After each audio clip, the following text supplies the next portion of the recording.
Let's get started to this academic practitioner workshop uh, on implementing the EU deforestation regulation between unilateral and partnership approaches. I'm Jonathan Zeitlin. I'm a visiting fellow at the Schumann Center here at the European University Institute and an emeritus professor at the University of Amsterdam. I'm co-organizing this workshop with Joanne Scott, who's a professor of law here at the European University Institute, and Maria Weimer. Where are you, Maria? Here, yes, okay. Maria Weimer to my right, who is an associate professor of European law at the University of Amsterdam and the acting director of the Amsterdam Center for European Law and Governance, ASEL. And you will remind me of the name of our group here. It's the interdisciplinary research cluster on environmental challenges and climate governance. Very snappy. Yes. To think about changing the name, I think. Right. So that cluster here at EUI and ASEL are co-sponsoring and kindly financing this event, which is being held in hybrid format. We're in the beautiful Villa Salviati at the European University Institute in Fiesole, broadly speaking. Okay. So I assume that most of you who are here, both in person and online, already know something about the EU Deforestation Regulation, or the EUDR, as everybody calls it. It was adopted in May 2023. It's formally come into effect this month. It will start to be implemented seriously at the end of the year. And then with some delays also for small and medium-sized firms. The first thing we have to say about it is that it's a very ambitious and innovative measure. It aims at greening the EU's supply chains, mitigating climate change, and promoting biodiversity beyond as well as within the union's border. Just to recall some key features, the regulation prohibits operators from placing a series of major agricultural commodities, 7 in total, on the European market if they've been produced on recently deforested or degraded land.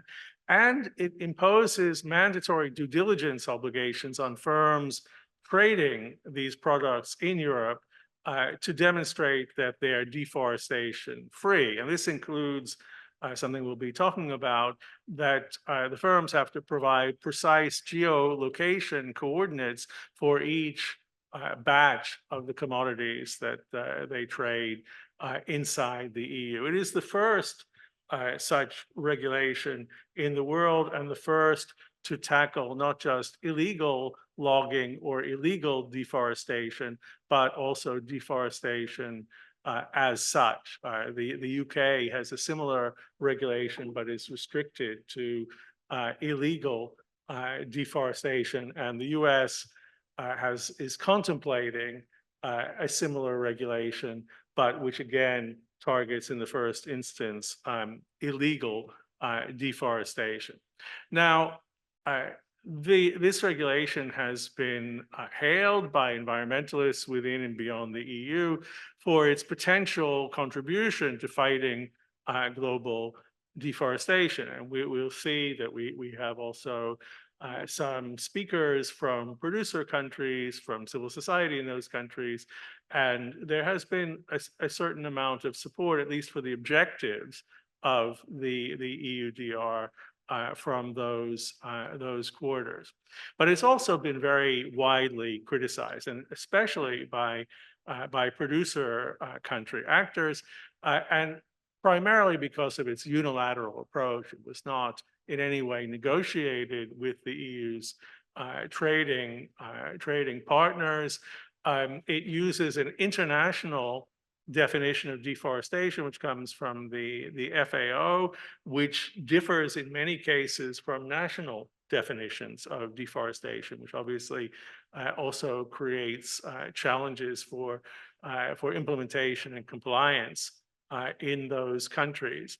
And it is widely considered to create serious risks of trade diversion. So products that can't be sold in the EU can be still sold in other markets, and also especially of smallholder exclusion, because as we'll hear, the requirements, the geolocation and traceability requirements are quite demanding, the due diligence requirements, and they are likely to be more difficult for smaller producers, especially ones operating in the informal sector, to meet. And therefore, there is a risk of those producers being excluded from the EU market and perhaps continuing to engage in deforestation to support their livelihoods legally or illegally.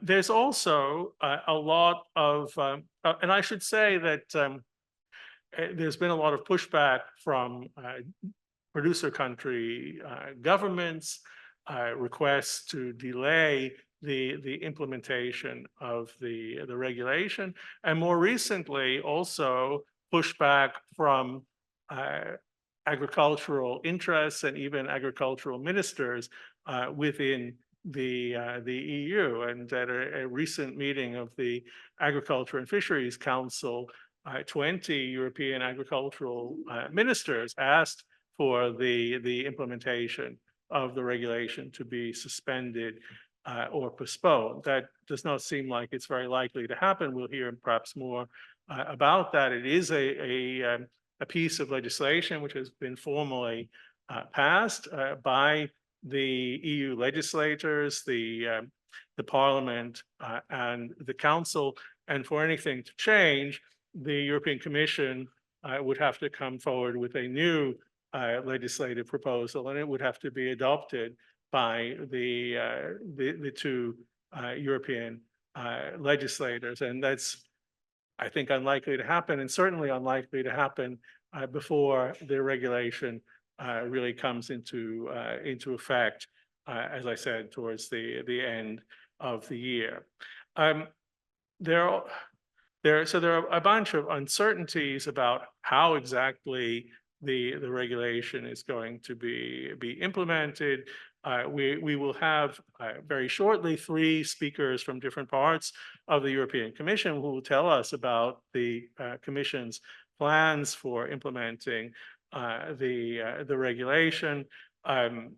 There is supposed to be a process of country risk benchmarking that will take place, classifying countries into high standard or low risk with different kinds of enforcement arrangements applying to that.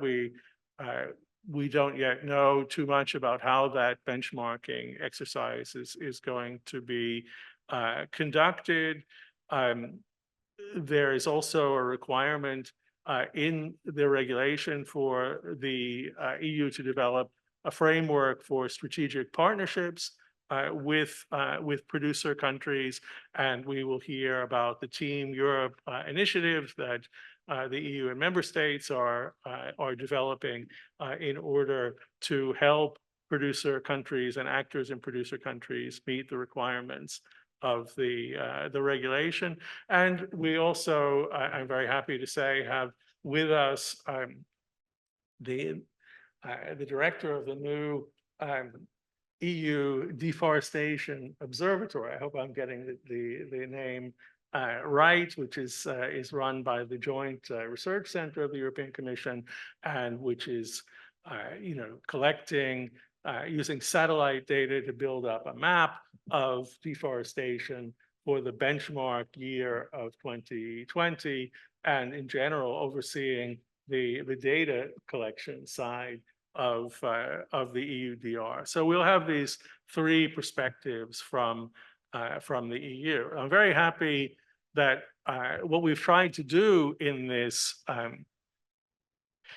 workshop is to bring together different kinds of perspectives. Perspectives from, as I've said, the European Commission, from producer country actors, mainly civil society. We also have some speakers from businesses or business organizations which are helping their members try to comply with the requirements of the EUDR. We will have some more academic expert presentations about trends in markets and supply chains and how those fit together with the challenges and likely effects of the EUDR. And tomorrow we will have, in a way, a slightly more academic reflection on the legitimacy of and effectiveness of the EUDR. So I'm very happy that we've been able to bring together, policy practitioners from these different sectors, academics, speakers from different parts of the world, and we probably have more online. I think we had about 75 registrations, so hopefully we have something like 50 people also online or will be online at some point in the day. And we're looking forward to a free, frank, and productive and constructive exchange of views. So with that, I think we should really move directly to the first panel. You want to say something? Go ahead, The only please. thing I want to say is we also have a number of PhD researchers with us from the EUI, both in the room in the back there and also online. So please enjoy interacting with them during the course of the day, because it's always helpful for them to talk to people who are attending. Okay, so our first panel, which is scheduled to run from 9:15 to 10:30, is called Implementing the EUDR EU Perspectives. We have 3 speakers from the European Commission, as I mentioned. They'll each speak for about 15 minutes, and then we have about half an hour for general discussion and for questions and answers.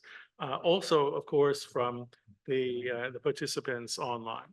So our first speaker is Emanuele Pito. He is an international relations officer from the Unit on Global Resources Deforestation, Water International at the Directorate General for the Environment of the European Commission. The DG Environment is the lead DG, both on the drafting and on the implementation of the regulation. So Emanuele told me that when he joined this unit maybe 18 months ago, he was told that he was jumping on a moving train, and the train, I think, is continuing to move. And so we'll hear from one of its conductors. So Emanuele, you have the floor. Thank you very much. Thank you and good morning, everyone. Thank you for the invitation. Yes, indeed. In fact, I joined the unit in DG Environment 3 years ago, right in the middle of the impact assessment process, and in the process leading up to the legislative proposal, which was presented in December 21. So I had the privilege to follow the development of this regulation almost from its outset. And indeed, as you may have said in the beginning, we are now at a very critical juncture, because the regulation will start its application at the end of this year. As you know, it has entered into force almost 1 year ago, on the 30th of June 2023, with an 18 months transitional period, and it is expected to start apply its rule at the end of this year, with the small caveat for small and micro enterprises, for which rules will apply only as of June 2025. And as I said, it's really a very critical juncture, a very critical moment, because we are working as Commission, but also with member states and also with third countries and relevant stakeholders to make sure that implementation will be as smooth as possible as of the start of the process. Now, we are talking indeed about a regulation that is certainly unique in its kind, and in its approach, and pioneering in its the main future, in its main features. Now, I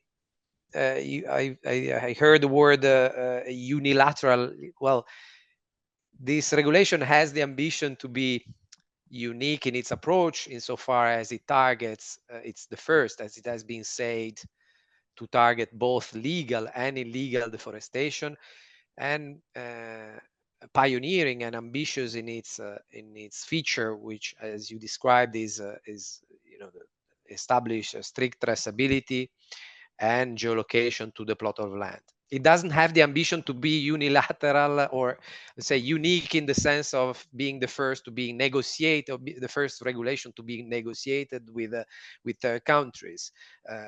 This clearly EU regulation. All EU regulation then are unilateral, if one can say.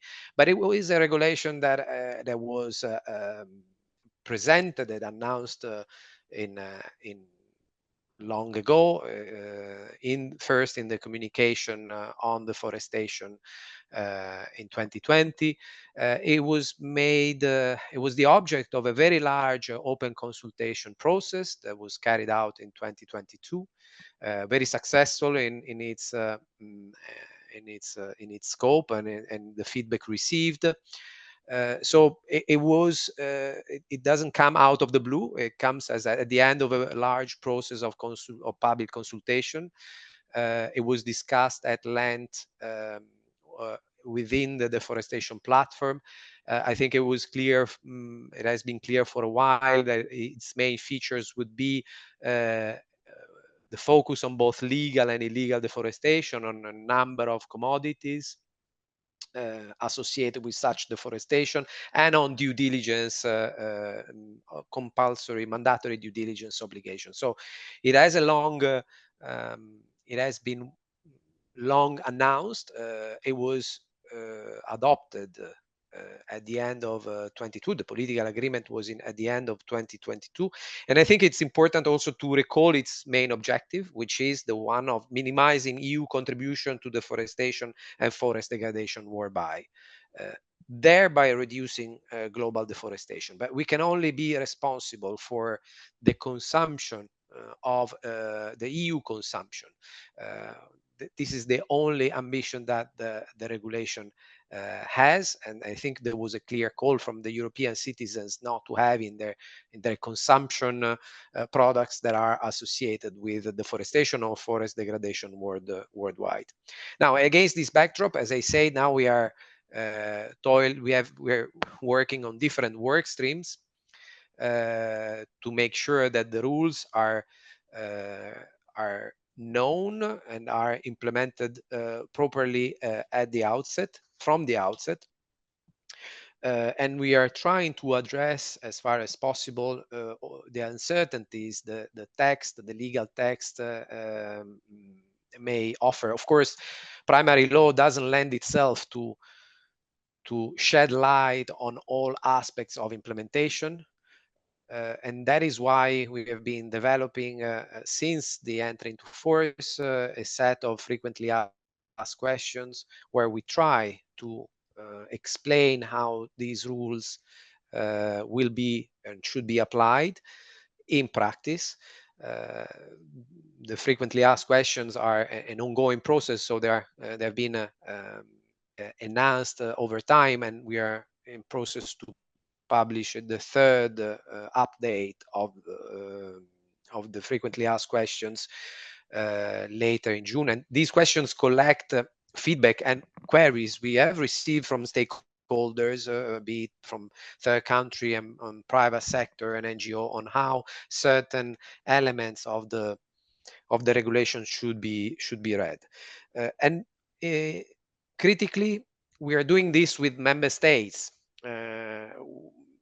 because it is essential that we have, as all regulation, I'm aware I'm saying this is a truism, but the effectiveness of a regulation, of any regulation, relies on its uniform enforcement across the 27 member states, and all the more so where we have commodities, a set of commodities that are imported from third countries. But of course, the regulation doesn't focus only on imported commodities, and it's important to highlight that it focus on imported, exported, and domestic products. So we are clarifying these aspects with member states, because it is essential that we have a uniform interpretation of these rules. And the same goes for guidelines that we are developing together also with member states, which will be published later this year. I think these are the two main work streams through which we try to address certain uncertainties that we have been made aware of. And as I say, the process is ongoing. There are elements, for example, on the declaration in excess, or in the guidelines we address the question of agroforestry, or how to address the requirement of legality. So there really a very ample panoply of questions and issues that we address, both in the guidelines, in the upcoming guidelines, and in the frequently asked questions. But of course, this is not it. We have many other work streams. Of course, we have the Observatory on Deforestation, where we will hear shortly its main role and how the observatory will help operators and traders, as well competent authorities, to enforce this regulation. And we have all the action that we do carry out with third countries, be them producing and consumer countries.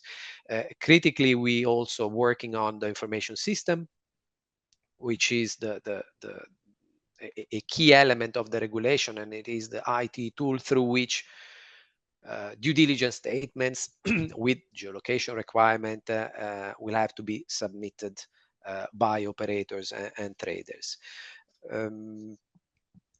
I think what is important to say, zooming out from the requirement of the regulation and its main feature, what we see is that this regulation is producing some effects even before its entry into application, because in discussion with third countries, and especially in the framework of the multi-stakeholder deforestation platform, which is the avenues through which we update stakeholders of the relevant developments on FAQ and guidelines on the different work streams. But it's also the platform where we foster exchange of good practice and information about traceability systems. We do see that increasingly there are a number of initiatives that all point to the direction of strengthening traceability and enhancing transparency of the supply chain. In producing countries, traceability systems are being developed and rolled out. Inventories of geolocation are being developed, and these development testifies that aside some narrative that we may have heard, some criticism that we have heard, on the ground, operators and traders and producers are gearing towards adapting their supply chains towards the requirement, or adapting to the requirements of the regulation. Traceability systems are being developed with or without EU support. Of course, our colleague from DG INPA will be able to dwell extensively on what we support worldwide, including but not only through the Team Europe initiative. They're developed sometimes in big countries. They're developed at federal level, at state level. They are developed sometimes by the public sector, the government, but also increasingly we see developments by the private sector itself. And sometimes these traceability platforms, they go beyond the requirement of the regulation. They address sustainability at large, beyond the mere requirement of geolocation. And also, sometimes they predate the existence of the EUDR. So all this testifies that there is an ongoing trend towards traceability and transparency of supply chains. And if anything, the EUDR has accelerated an ongoing trend that was already there, and of course will be increasingly important with a regulatory demand side measure like the EUDR. I think I will stop here, and I'll be happy to take questions.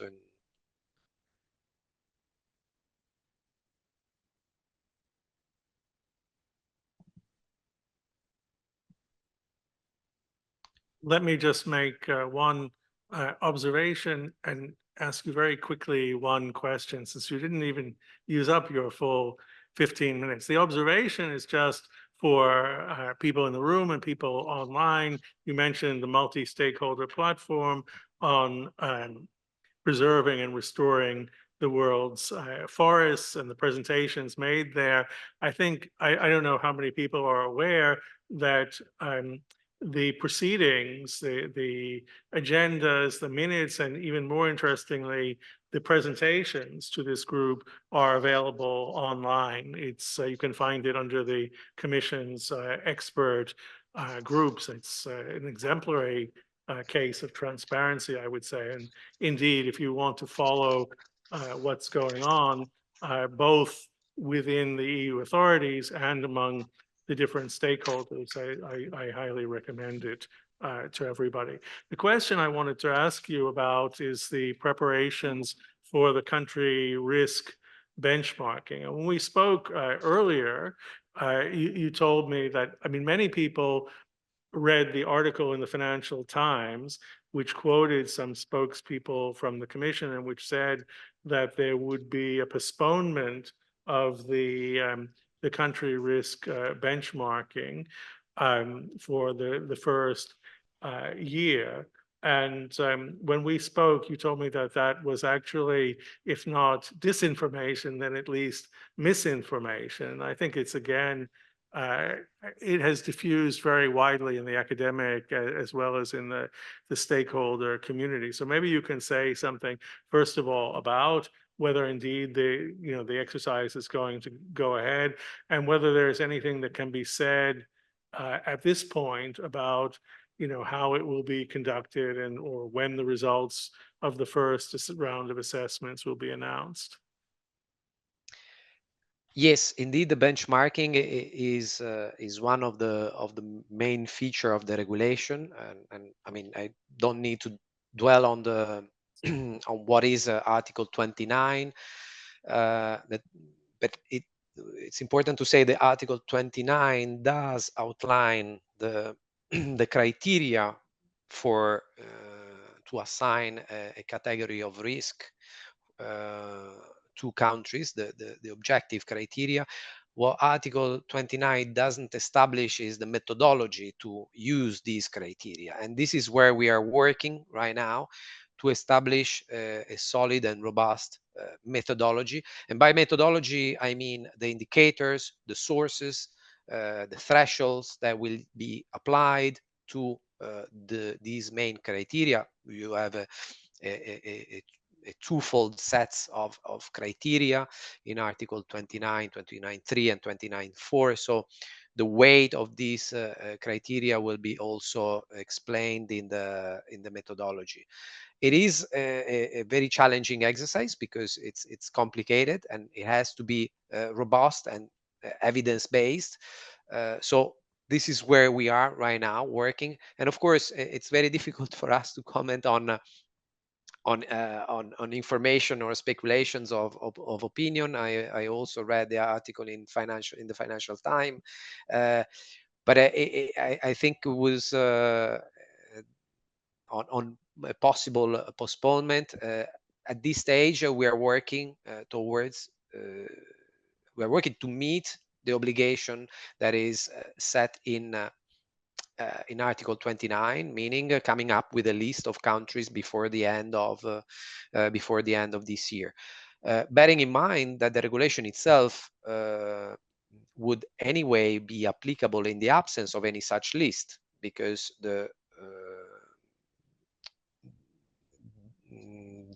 in the absence of a list before the end of the year, all countries will be qualified as standard risk.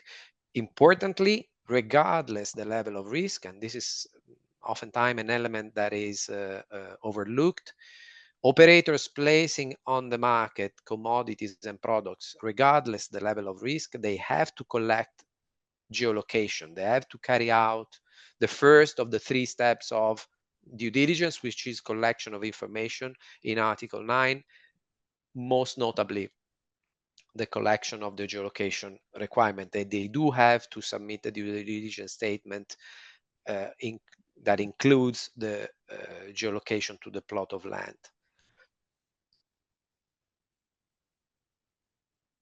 I'm not sure I can hear you. I'm sorry. I imagine there may be other questions about that and about other things you've said, but we'll save them for the Q&A. So let me move on immediately to our next speaker, also online, Simone Gemeiner. I hope that's the correct pronunciation, Simone, who is a policy officer in the unit on sustainable agri-food systems and fisheries at the Directorate General for International Partnerships, or DG INTPA, as its acronym runs, at the European Commission. And as the name of the DG indicates, the responsibilities for the partnership side of supporting the implementation of the regulation fall primarily to DG INPA, and I should say that DG INPA was also very involved in the EU forest law enforcement, governance and trade voluntary partnership agreements, at least in Africa and Latin America. DG Environment was responsible for the ones in Asia. So, Simon, you have the floor. Thank you so much, Jonathan. I was just trying to share some slides, but it doesn't seem to be possible. But no worries, I think I can also speak freely. So yeah, thank you so much for inviting me. Thank you to DG Environment for the excellent overview on the state of play on implementation. And yeah, as was stressed before, at DG Environment, the DG for International Partnerships, we are trying to yeah, set up programs to support our partner countries in preparing for the implementation of this regulation. In particular, of course, we're working with countries in the Global South. We're basically the development branch of the EU, and we are increasingly trying to work more closely with our member states to create a kind of more coherent, coordinated approach. Because as you can imagine, there are many projects already on the ground financed by EU and member states, which address questions related to deforestation-free value chains, sustainable agriculture. I myself work for the Sustainable Agriculture and Fisheries Unit here in DG INPA. but we also work in close collaboration with our sister unit who is dealing with forests and environment. Yeah, basically, I would like to present to you today the overall approach of EU development policy towards the needs that arise with regards to the deforestation regulation, and the main element that we have put into place to address these needs is the so-called Global Team Europe initiative on deforestation-free value chains, Just to which, interrupt you for a second, you should yes, now be able to share your slides ah, if you want. great, perfect. I will do that actually because it might be helpful. I'm not sure if you can see it already. I'll just switch to presentation mode. So this Team Europe initiative was launched quite recently, about half a year ago, last December, during COP28 in Dubai.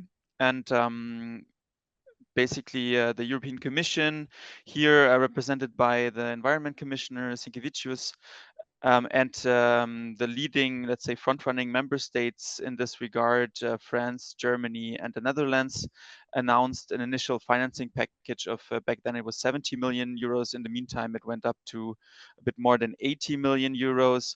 So we have our four main donors here, the European Commission, Germany, Netherlands, and France, who are contributing with dedicated new funds to this initiative. And then we have a bit of a broader range of other member states who are politically involved, who are supporting the goals of the Team Europe initiative, and who have contributed with pre-existing projects that are being implemented on the ground, such as Belgium, Denmark, and Sweden, for example. We're also now in discussions with Italy and Spain to join this Team Europe initiative, and in the case of Italy, possibly also with new funding dedicated to East Africa. So what is the strategic aim of this Team Europe initiative?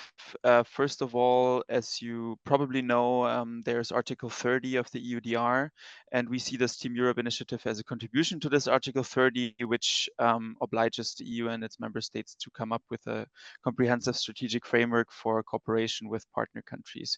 And we see this TEI really as a concrete element of support to partner countries with regards to deforestation-free value chains.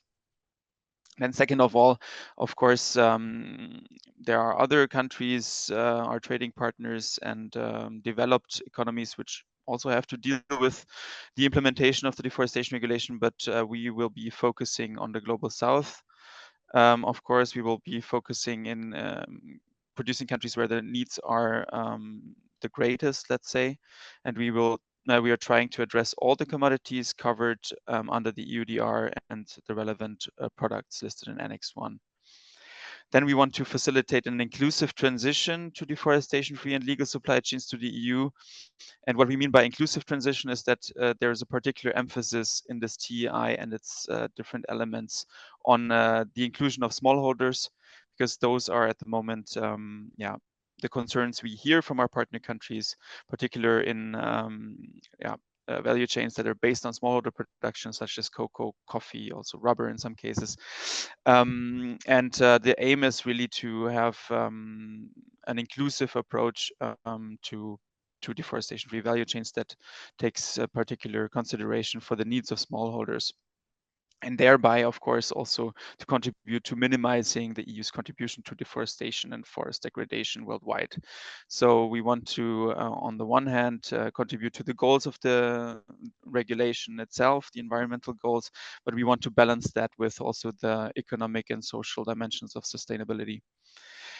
Finally, and this is one of the key points in my perspective, the Team Europe initiative seeks to coordinate pre-existing and forthcoming initiatives and projects which basically contribute to a smooth implementation of the deforestation regulation. And this is, I guess, the biggest challenge as well that we're facing, because it takes a lot of resources and capacities to actually create more coordination from a global level through regional level to country level. Then on the ambition of this TEI in terms of concrete functions it should fulfill. First of all, we want to use this Team Europe initiative as well as a platform for knowledge. So we want to enable basically a one-stop shop for relevant studies, for sharing good practices, relevant resources and publications, and in some cases also to organize working groups and workshops. Then, of course, as I already said before, at the center of it all is really this coordination function, ensuring a coherent approach between EU and member states finance projects. And this is being done on the basis of a mapping. This is common practice for Team Europe initiatives. And the mapping that we created with EU and member states projects that are relevant to the goals of the TEI amounts to more than 1 billion euros. So this is a substantial amount. Of course, this is not funding that we manage directly from our side, DG INPA, member state side, but where we are trying to create the links necessary and basically create the synergies wherever needed and necessary. And then finally, we want to create an platform for outreach as well. We are foreseeing the possibility to organize multi-stakeholder dialogues wherever necessary, wherever this makes sense, and this can be done on the country level, on regional level, but also on global level. Then we're organizing events also on country level, regional level, and global level. We had a very interesting event on traceability in the coffee sector 2 weeks ago here in Brussels. And finally, also, we want to provide support to our colleagues on the ground in our EU delegations and member states representations who are dealing with many requests from partner countries in terms of support, technical expertise, which we're trying to address with this initiative. Then this will be my final slide, just to give you a bit of an overview about the governance of this Team Europe initiative. Your So slides first of have all, not been advancing. they're not advancing. That's strange for me. They are, but then I probably have to do it like this. You can now see the TI governance slide, right? We see that now. We couldn't Yeah. see it, but we see it now. Okay, great. I don't know why that was, but now you can see it. So first of all, on the strategic guidance side, the political guidance, there will be a steering committee for this Team Europe initiative consisting of the EU and member states, basically the main donors, and other member states who are interested can be observers, and of course our implementing partners will be invited to share updates from the implementation side. Then there will be a coordination and secretariat function fulfilled by the Team Europe Hub. This is being implemented by GIZ. So they have a dedicated team to do this knowledge management, coordination, and outreach. And then we have our 2 direct implementation pillars, and the 80 million that I mentioned before are basically concentrated in those in those 2 pillars. On the one hand, there is the SAFE program. SAFE stands for Sustainable Agricultural Forest Ecosystems. It's also implemented by GIZ, and it's a more long-term and a bit broader program that addresses measures on deforestation-free value chains, with particular focus on smallholders. SAFE is already being implemented in 6 countries, and we're scaling up to 9 countries by the end of the year with the financing that just was committed by the Netherlands. So the 6 countries that we're already active in with SAFE is Brazil, Ecuador, Indonesia, Zambia, DRC, and Vietnam. And as I said, there will be 3 more countries upcoming by the end of the year, which I cannot yet announce yet because the partners have not been informed on the ground. But I hope to be able to announce this during the next deforestation platform meeting on the 20th of June. And then in addition to this more long-term project implementation approach of the SAFE program, we just launched a new implementation pillar, a more flexible instrument in form of a technical facility dedicated to deforestation-free value chains, which will be able to provide demand-driven support to our colleagues in EU delegations who are working directly with partner countries on technical requirements such as traceability, satellite monitoring, land use, forest cover, also legality issues. And this is being implemented by the European Forest Institute, EFI. And then basically these three main elements are built upon a broader portfolio of projects which are already in place, financed by the EU and member states, many of whom are really crucial in addressing needs that come up in preparation for EUDR. So most notably, there's the Al Invest Verde program, which is a large-scale program of about 25 million euros of projects being implemented in Latin America and the Caribbean. Al Invest Verde is also working a lot on traceability, for example, in coffee in Brazil or in soy in Argentina and Paraguay. And then there's the EU Sustainable Cocoa Initiative, which some of you might heard about. It predates also the EUDR legislative process. So the EU has been working with Ghana and Cote d'Ivoire for many years already on creating sustainable and deforestation-free cocoa value chains. And a lot of progress has been made in those countries. Then in addition to that, we have several regional programs which also work with agricultural value chains concerned by the EUDR and work on traceability, such as the Café Bosques program in Central America, which works on coffee, and Markup 2, which works in East Africa, also with coffee producing countries. And then in addition to that, at the moment, a lot of things are happening. There are big demands coming from the political partners on the ground. So our delegations in some cases are also dedicating funding from the bilateral envelopes, which is actually more than the global funding that the Commission has available, towards EUDR related efforts, for example, in Ethiopia, Bolivia, and Laos.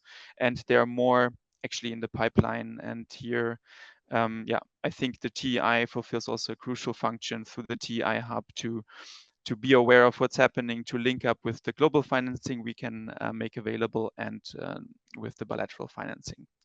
And then there are many other projects also financed by the member states that would go into much detail to stress upon right now. So I think I would close here. Okay. And I'm open to questions. Thanks very much, Simon. We'll hold off the questions for the general discussion. I'm sure there will be, the initiatives you've described are very, very interesting. I'm sure people will have further questions. So now we have our third speaker from the Commission, who is here in the room with us, Gert Janssens-Menhout, who is the head of the Forest and Bioeconomy Unit at the Joint Research Center of the European Commission. As I've said, I think is the director of the new observatory. Is that the right title? Well, director, I would not call myself director, but I'm there as well with the input of my colleagues, Frédéric Achard and René Kolditz. They are leading on that, but the unit is a bit bigger than that. So okay, got you. Anyway, you will tell us, among other things, about the observatory. So I turn it over to you now. Thank you. I have prepared as well some presentation, so I don't know whether we can share it immediately there. Meanwhile, many thanks for inviting us, for providing some input on the EU Observatory. The last one. Yes, that one. Thank you. So the Joint Research Center of the European Commission is the scientific arm of the European Commission. And we have a special role there because we do science for policy making. So we really do the brokering with many different stakeholders. I wanted to structure a little bit the overview by informing you how we link with many different stakeholders. Okay, I hope this is clear now. I can maybe just scroll down like this. So I will go through the different blocks here. So we do collaborate with the scientific community on the one hand side. We want to try to provide us having as much impact as possible for the European citizen. We do want to give full support to the policymakers. A special focus goes, of course, to the member states, because they, at the end, are the ones who are implementing this. They as well have approved that as well. And then we go in the end to the international dimension. The origin of our role in the deforestation-free regulation is starting with our long-standing experience in mapping of deforestation. Deforestation that is mainly seen in tropical countries, but not only. Now we see there are different ways of deforestation. You see this here at the upper side. So either because you have a lot of roads, and then through the roads you have deforestation happening, or fires, and then in a spiral, you see how deforestation is happening as well. Now, we have been doing that with remote sensing, because if you think of Africa, if you think of Latin America, it's not that you so easily get an overview. These countries are not so accessible, and with satellite data, you have at least an overview. Now, with satellite data, it's not that you have the full truth. So it's not that you see a real picture like it is, you see pixels. And we do have a certain uncertainty with that. At the moment, we think we are having state-of-the-art maps with 80% accuracy. 80% means that 1 pixel out of the 5 pixels is wrong. Yeah, and we need to take this a little bit into account. All our scientific maps are fully documented, are published. So the map that you see here, the tropical moist forest map, is published in Science, has been peer-reviewed, and in that we collaborate as well with a lot of people from different regions, so that we can steadily improve this as well. Here you see a map of the deforestation globally, also in Europe, because that is an important factor. The EU Deforestation-Free Regulation is global. Is also looking into Europe. And we see also in Europe degradation of forests. And in particular as well in the northern countries, we have been dealing with that also with satellite data. This has prompted a huge amount of, in nature, the whole chain of exchange, where people were in the first place not so happy. But in the end, we are happy that we have been pushing also national forest inventory agencies of Europe to start looking into Earth observation data in satellite data, because these are more near real time. Forest inventories typically have a 5 years or even a 10 years delay, because before they have put all this data together of the plots from people who brought that back from their small expedition to in the middle of a forest. This is taking us from time to time too much. And we see some early signs of too much harvesting in too young forests that then are having negative effects, so degradation effects. And for forests, it takes a long time to recover. So the earlier we have this information, the better it is. Oops, I will admit this person. Thank you. Okay. So you can go into that. I think we have found agreement with the people as well. So it is the aim as well in a scientific community that we are critical about our work and that we have a dialogue. Now, I would like to come to the second point on the societal impact. And I think we need to be extremely proud of the deforestation-free regulation. Why this? Because if we think of the real origin, like for instance, climate change, I think it's as well quite a lot connected to climate change. We had the RED initiative, the initiative on reducing emissions from deforestation and forest degradation. But these are all initiatives that take place in other countries, not in Europe. And with the deforestation-free regulation, we say that we give the responsibility to the EU citizen to not buy any longer products of which really at the origin, there was a deforestation happening. And on your own choice of which product to use or not to use, that is at the end the choice that you can make here in Europe. So it is for the first time that we are not just looking at what emissions come out or what deforestation is happening in which country, and we say, you should not do it. But we responsibilize our own citizens by saying, we do not want to import anymore if this is coming from a region that is deforested. Now, of course, Europe is relatively small. There are, of course, then exportations going to other places of the world. But for instance, for cocoa, almost 50% of the cocoa goes to Europe. So it's my preferred biocommodity, not because I'm Belgian, that I'm as well, and I like chocolate, but it's where we will have probably the biggest impact. Because if 50% of the export is going to a region that does not want to see anymore the deforestation happening in the backyard of where it is produced, then there will be a change happening. And so there are these sustainable cocoa initiatives also in these 14 tropical countries, Cameroon, Cote d'Ivoire, these are one of the biggest ones where we collaborate. In our EU Observatory, I will come in a minute to that, we do look as well at the trade to have an overview of where to look.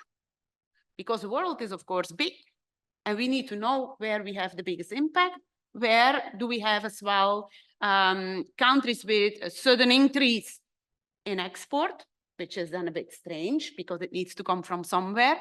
And so we look into the trade statistics of FAO, but also we look into some extra trade databases like Trace, because they give you more regional data. Because if it is, of course, for Brazil that you get just country statistics, well, it might be a bit difficult to say this is coming from this region. So we need to have a little bit more data there. So we have been looking as well, not only in cocoa, but also into palm oil. Palm oil is something that is where we have not this biggest import share. However, we do see there a lot of other aspects, also health-related aspects of use of palm oil in food, but also palm oil is used in cosmetics. There are many different ways of using palm oil. And there we have a lot of support also by other countries that are coming there. And what we did to visualize everything and to compare everything per commodity is to create a land footprint model as well, so that we can account how much area is deforested for a certain, how much area is needed for bringing a certain product to the market. What do we then provide really as support to our policymakers in Brussels? And we are good friends with Emanuele as well. We go there on a regular basis, have on a regular basis contact. It is to help shaping the technical details in the regulation. So the regulation is written in Brussels, yeah? It's drafted in Brussels, should be drafted in Brussels. Now, this is not done in a few months' time. And I wanted to show this timeline here. So it started off with the EU communication on the world's forest and forest cover change in 2018, in July. And then from there, we had the start of the idea for kicking off a EU Deforestation-Free Products Trade Regulation, for which we first need to do a public consultation. First, we need to know whether the people are supporting that. And then there is a full impact assessment that is taking place. And this takes already quite some time. And it was then only after we have a positive agreement on the impact assessment, and it is also looked at by the Regulatory Scrutiny Board of the European Commission, that we can really then have the regulation on the table. So this gives input into the regulation, and that goes then to the table of the European Union, but first the Parliament and then the European Union Council. During the drafting of the regulation, we are, of course, in touch with experts. And as mentioned, also by you, Jonathan, the multi-stakeholders platform is really providing input not only input from people in Europe, but also this is really a wide, a very broad platform providing input so that we don't come with a regulation that would not be feasible for certain countries. So we really need to see that it can be implemented. Under the Swedish presidency, these trilogue discussions with the European Parliament, the European Council, and the European Commission, this went to a good end, and we had then the regulation in force. And in this regulation, our role is not a legally binding role, but we have the EU Observatory for Deforestation and Forest Degradation as a scientific background information where we say these are some maps. You're free to use them. If you don't want to use them, you have better maps yourself, fine with us as well. But don't tell us that there is nothing available because this is freely available data. You can use them. And there has been some peer review. So these are not just things that are done with one group. Our EU Observatory on Deforestation and Forest Degradation has 3 entry points. Probably the most used is the one on the Global Forest Cover Map for 2020, because in the regulation we state that the products that are coming from an area that would have been deforested after December 2020 would not enter our market anymore in Europe. So the map of what is forest and what is not forest in December 2020 is very, very important. We have, as I mentioned, the production and trade of commodities. You can have there the statistics per country. You see the flows. We see from time to time as well how a certain trade flow has been taken over by another product. So also that is very interesting to look at. And then we provide as well tools for monitoring. So we provide even the codes to say to the member states, if you want to do with your own satellite data, maybe you have better data because you have a certain collaboration with certain countries, even for the countries themselves, if they want to have some tools for looking into their data screening changes, feel free to use these tools. Without any obligation, just as a help for you. The Global Forest Cover Map 2020, what I mentioned, is the one which is very much looked at. We know because we have had now discussions with many different third countries. These are not per se countries in Africa, but this was the US, Australia, Canada, even Finland, which were worried. We will have now one as well with New Zealand, also with Indonesia. So we look at first a world cover map. We look at the Global Forest Watch tree cover map to see what is their tree and not tree. And then we cut out the cropland, crop out the cereal land.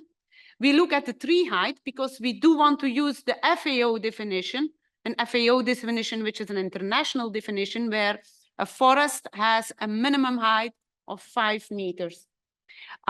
We look as well at the global human settlements layer because it's a map with all the urban areas which are for certain countries going into forests, so that we have, let's say, the minimum, which is our forest.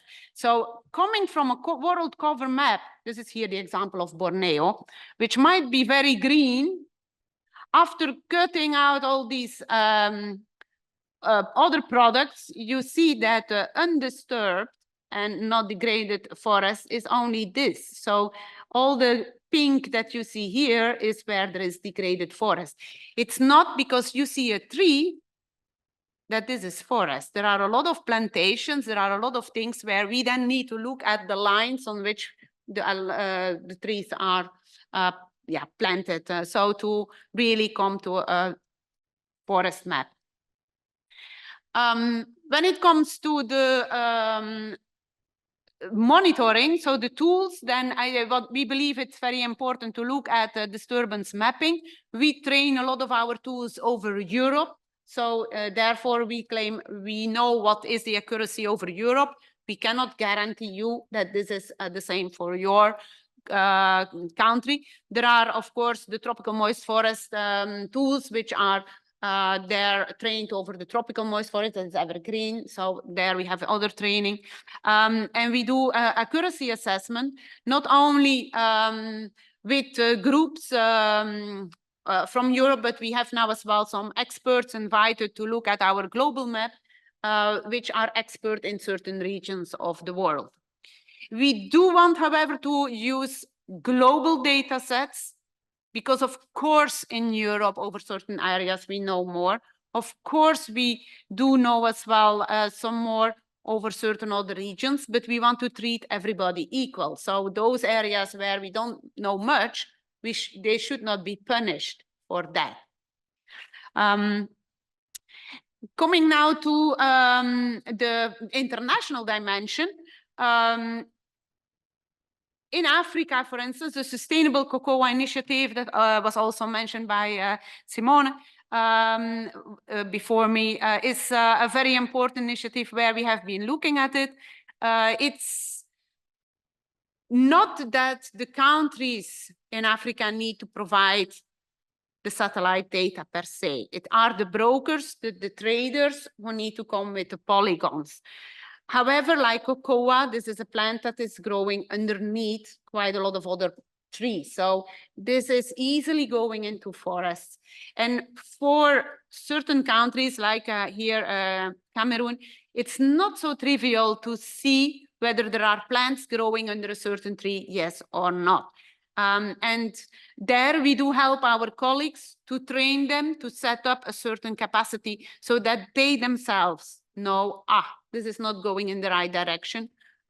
We should intervene there before we really have cocoa coming from there that provides us a problem because it comes from a deforested area. We look as well into the Amazonia because it's one of our biggest lungs of the earth now. So also there we look in the deforestation. With no longer Bolsonaro, it has, of course, improved. The deforestation is much less, but we see as well quite a lot of forest degradation that happened. And also that is now much less, but we are in close contact with the Brazilian Institute, INPE, for looking at the forest changes in a certain way. I would invite you all to really have a look at the Forest Observatory. So it is not a legally binding tool. It is not providing legally binding maps, but it is giving you a flavor of what the problems might be. And it is, of course, an input for instance, the benchmarking study. Although we are not responsible for benchmarking, we just provide some scientific evidence on the table. And we are proud that the European Commission is more and more using scientific evidence, scientific data for doing, for making policies, for making new regulations. And with that, I would like to close here. Thank you. Thank you very much. Fascinating. I'm sure there will be some questions.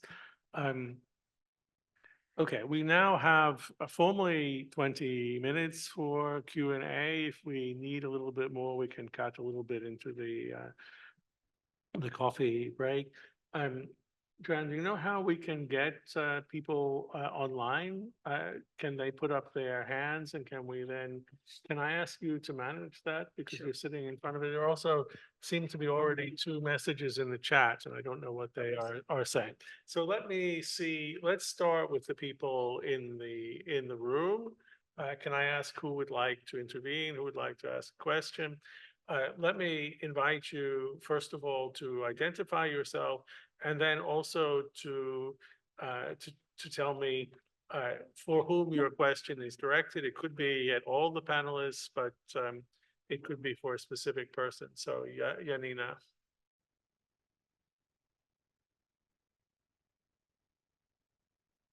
No? Okay. Yes, thank you very much to all the panelists. My name is Janina Grabs from the University of Basel. I have many questions, but I'll limit myself to 2, one to Emanuele and one to Grit. The first one is, you mentioned that there's work to Emanuele, you mentioned that there's work on specifying more the declaration in excess. I've heard from industry that it was quite they were very happy that the Q&A specified that there was going to be a declaration in excess possibility. My question is the Commission already thinking of a maximum level of geographical scope for that declaration in excess? As an example, could one add all of the geolocations of a particular country, and that would still that would still be sort of within the scope? My second question is for Grit.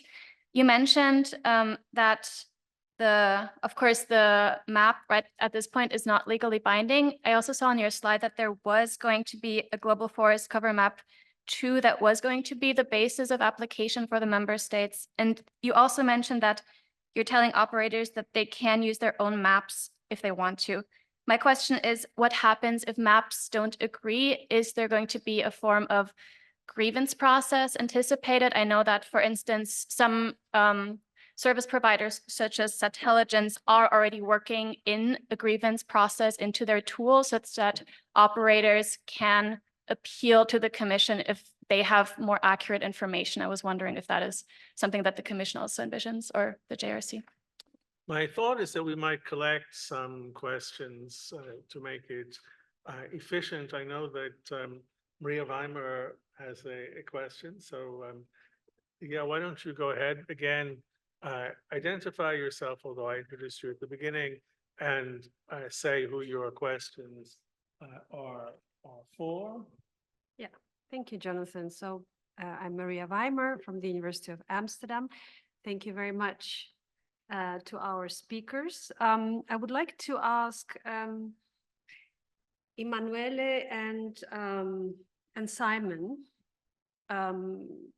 questions, each of them respectively. So to Emanuele, I was wondering if you could, given the amount of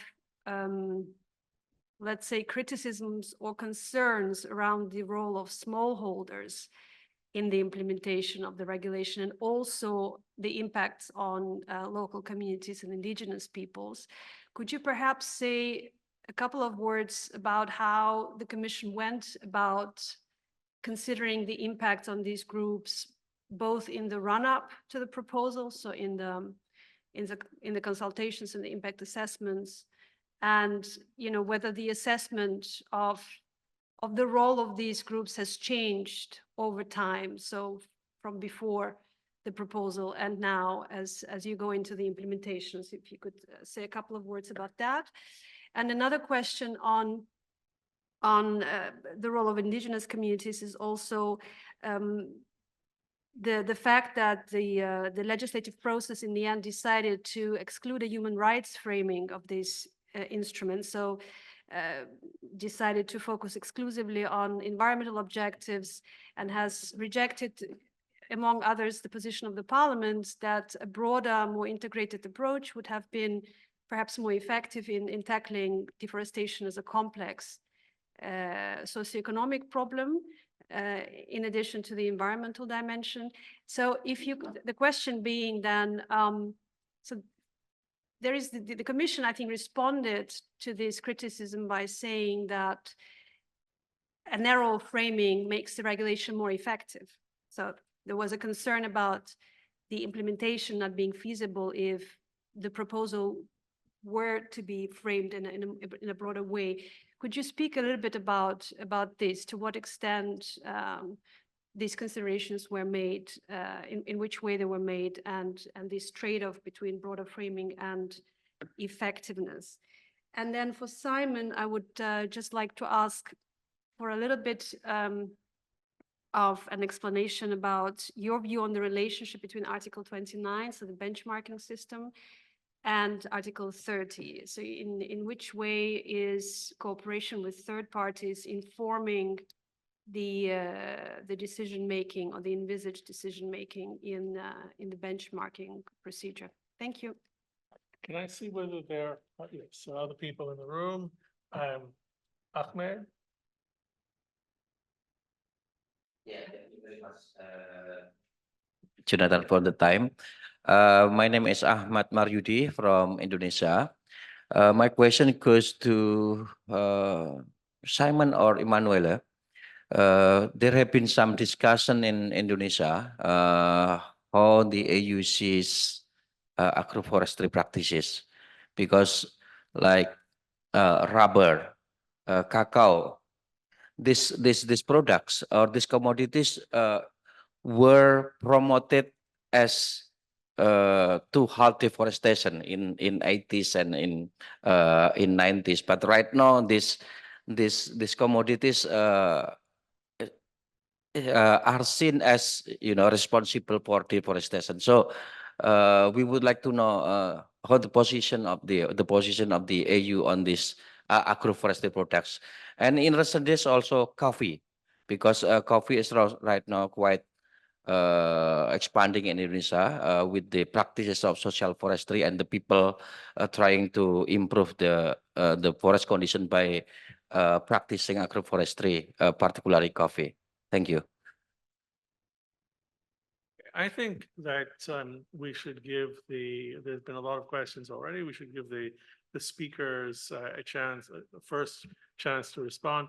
Can I ask the people online to put up your hands using the response function if you want to ask a question, and then we'll, you'll be able to speak directly when we call on you.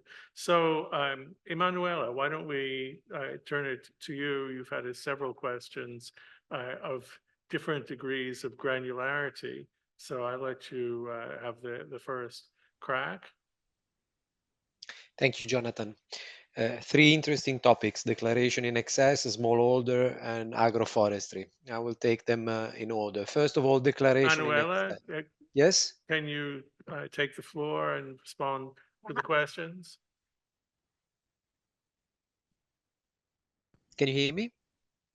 We should be able to hear you. I'm not sure why we can't. I can Maybe- hear you. I can hear. I can maybe Yeah, answer already a part of the question of Ms. Krabs. When it comes to the many polygons, we are expecting, let's say, 8 million of these samples that come in. There will be a small check with our Global Forest Cover Map 2020, and all those that are already outside of what we consider forest, we will not have a further look at that. When there is an overlap where we see that parts or big parts are in forests, then we will, in a certain way, flag them to say, maybe we need to have a second look. It's not that we will say this is forest and you do this illegally. That will not be the case, but we will flag it. So it is to discriminate, flagging, and then you need to ask for sampling there or extra maps or so there is more effort. That is as well with this benchmarking the thing. Those who are more at risk, they will need to do much more efforts because there will be more samples asked to show that this comes from really on the ground.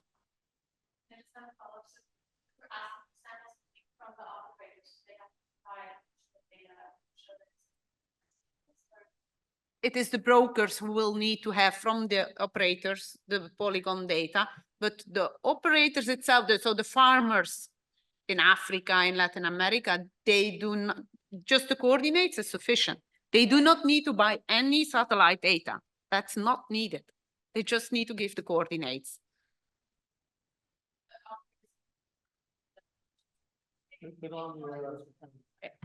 So operators in the definition of the legislation, so importers, let's say, that are clearing customs, they would have to provide both the polygon data and additional checks or additional data in terms of geospatial data? It are the countries who are responsible in the end for checking. And so each member state will need to, it's needing to authorize or not authorize a certain import. And they, based on that data and on the quick check that we did, they will need to ask for more information or not. That is a little bit how it would work. But I give the floor to Emanuele for more details on. Can you hear me? Let's try Emanuela again, whether you're able to, we're able to hear you. Can you hear me now? Can you say something? Can you hear me? Or is he muted? No, he is not. I can hear him Check you're online. not muted, Emmanuel. Oh, but Jolene is also not. I'm online. Jolene, are you trying to speak? Yes. Yes. It's not, it seems to be a problem at our end. Okay, please don't, It's muted. But both of them, it seems strange that they're both muted. She's muted. I can hear you, and I I honestly can don't hear think there colleagues should online. be a problem with all of them. They're all We very. can hear let's each other try- online, Give me yes. only 1 second, please. let's try whether Simon can Only speak. 1 second, please. Thank you. I'm trying to Okay. speak now as well. I don't know if you can hear me. I think we all online can hear each other. It's on the other, it's on the Yeah. EUI side. Yes. I think they're trying to figure it out. But we can't hear you. Okay, sorry, Emanuela, One we're moment, we're please. trying to fix this. Mhm.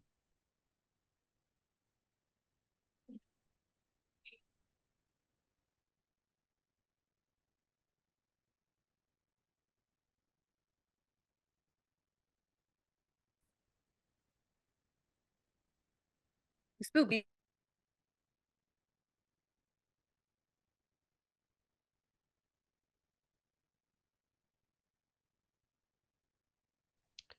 Can you hear me now?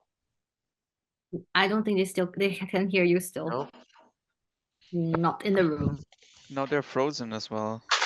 Yeah, they might probably maybe restart the session for them because it's I don't know. So they cannot hear you either, correct?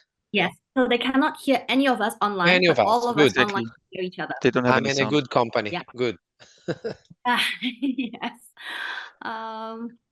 So that's why we are all typing to them to say, hey, we can hear everyone online, but they're in the room not hearing us.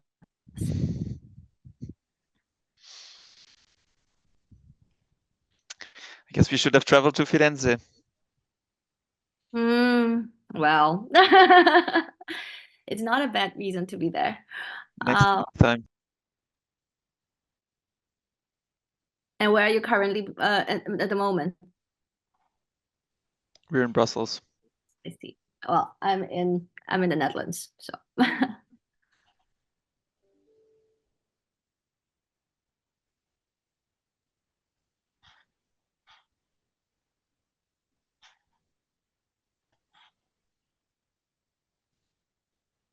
Are they coming in again? Yeah, I think they've got out and coming in again because I don't see them online too. Mhm. We could have a breakout group brainstorming. Yeah, Joanne says we are restarting the computers. We have a sound problem. Please bear with us. No worries, these things happen.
Okay, I think we are back. I apologize to everybody for this glitch. Our computer got disconnected somehow. So Emanuela, why don't you respond to the Can you hear me? questions? Yeah, we hear you. Okay, excellent. We hear you fine. And, you know, if it's okay with everybody, we'll cut into the coffee break for 15 minutes so that we can, you know, take all the questions. But go ahead, please, Emanuela. Thanks, Jonathan. So 3 questions, very interesting on declaration in excess, on smallholders / indigenous communities, and on agroforestry. All 3 very relevant. On declaration in excess, the rationale of the declaration in excess was to address situations of bulk commodities when they are 100% geolocalized, when the whole is 100% geolocalized and they are placed on the only a part of the whole is placed on the market. Situation of tanks, silos, warehouses, where the full content is geolocalized and compliant, and only a part of that whole is placed on the market. In these situations, the declaration in excess allows the operator to declare in excess, meaning the 100%, because the operator is not in a position to know exactly the geolocation of the part that is placed on the market. So this is an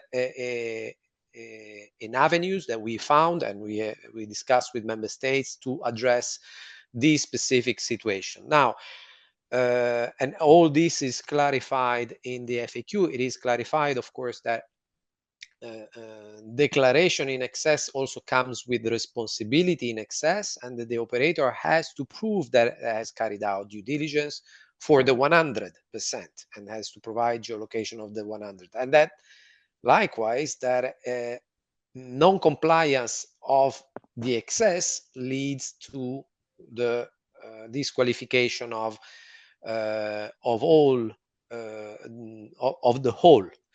Now, some stakeholders have taken this concept a bit too far, and they went ahead to say that, okay, I will provide the list of compliant plots, or I'll give you the geolocation of an entire country, even if I place on the market a bag of coffee or a bag of soy. This is clearly not corresponding to the thrust of the regulation. This is clearly a devious interpretation, and which is problematic in many extent, because first of all, it falls short of the requirement to carry out due diligence. I think it's very difficult to prove for an operator that he has carried out due diligence for an entire country, but also it falls short of the thrust of the regulation that requires traceability and a certain correspondence between the commodities that are placed on the market and the geolocation that is required. So we do clarify in the upcoming FAQ that generally this type of use of or abuse of the declaration in excess would not be in line with the requirement of the regulation. Now, we also have a physical limit whereby the due diligence statement cannot be bigger than 25 megabytes. So clearly one cannot systematically declare an entire country for an amount of commodity placed on the market which is negligible. There is no point to this. Would also lead to there are 2 additional corollaries to this. First, this would create a huge amount of data collection and storage that doesn't meet any meaningful policy purpose. So we would collect, if systematically the geolocation of a whole country is provided for a bag of coffee or for a negligible amount, we would collect data that is useless, basically. And secondly, a declaration in excess or a twisted interpretation of the declaration in excess would also make enforcement disproportionately more difficult, because competent authorities will be faced systematically with an amount of data and they will have challenges to really spot situation of non-compliance. So we are trying also to clarify this aspect of the declaration in excess. Now, when it comes to smallholders, well, this is, of course, we know that this is an element that is very dear to many stakeholders. And same also to some extent the question of indigenous communities. Now, what we can hear is that smallholders, yes, they are concerned by the production of some of the commodities that are in scope, especially cocoa, coffee, rubber, and palm oil. We also see that, and we have received many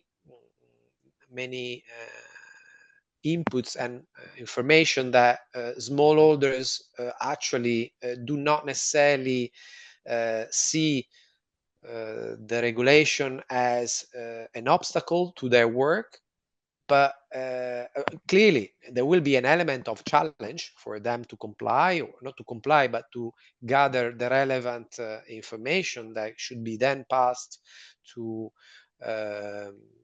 operators. We're not denying this, but the thrust of projects, the kind of which has been described by Simon, precisely address this priority.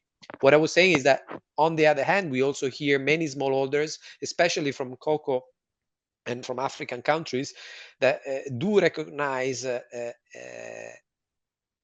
enhanced transparency in the supply chain as a benefit, because this would allow them to gain. It would strengthen their chances to get a fairer price to their product, because the more transparency in the supply chain is certainly something that they see as an advantage rather than a liability. For indigenous communities, well, this regulation and the whole notion of legality, I think it's important to read very carefully the definition 40 in relevant legislation of the country of production, and especially the notion of the legal status of the area of production. This regulation is not aiming at addressing all problems of the world, or all human rights problem of the world. Of course, it has a specific legal basis, which is around deforestation and around environmental purpose. So we do hear comments that it should have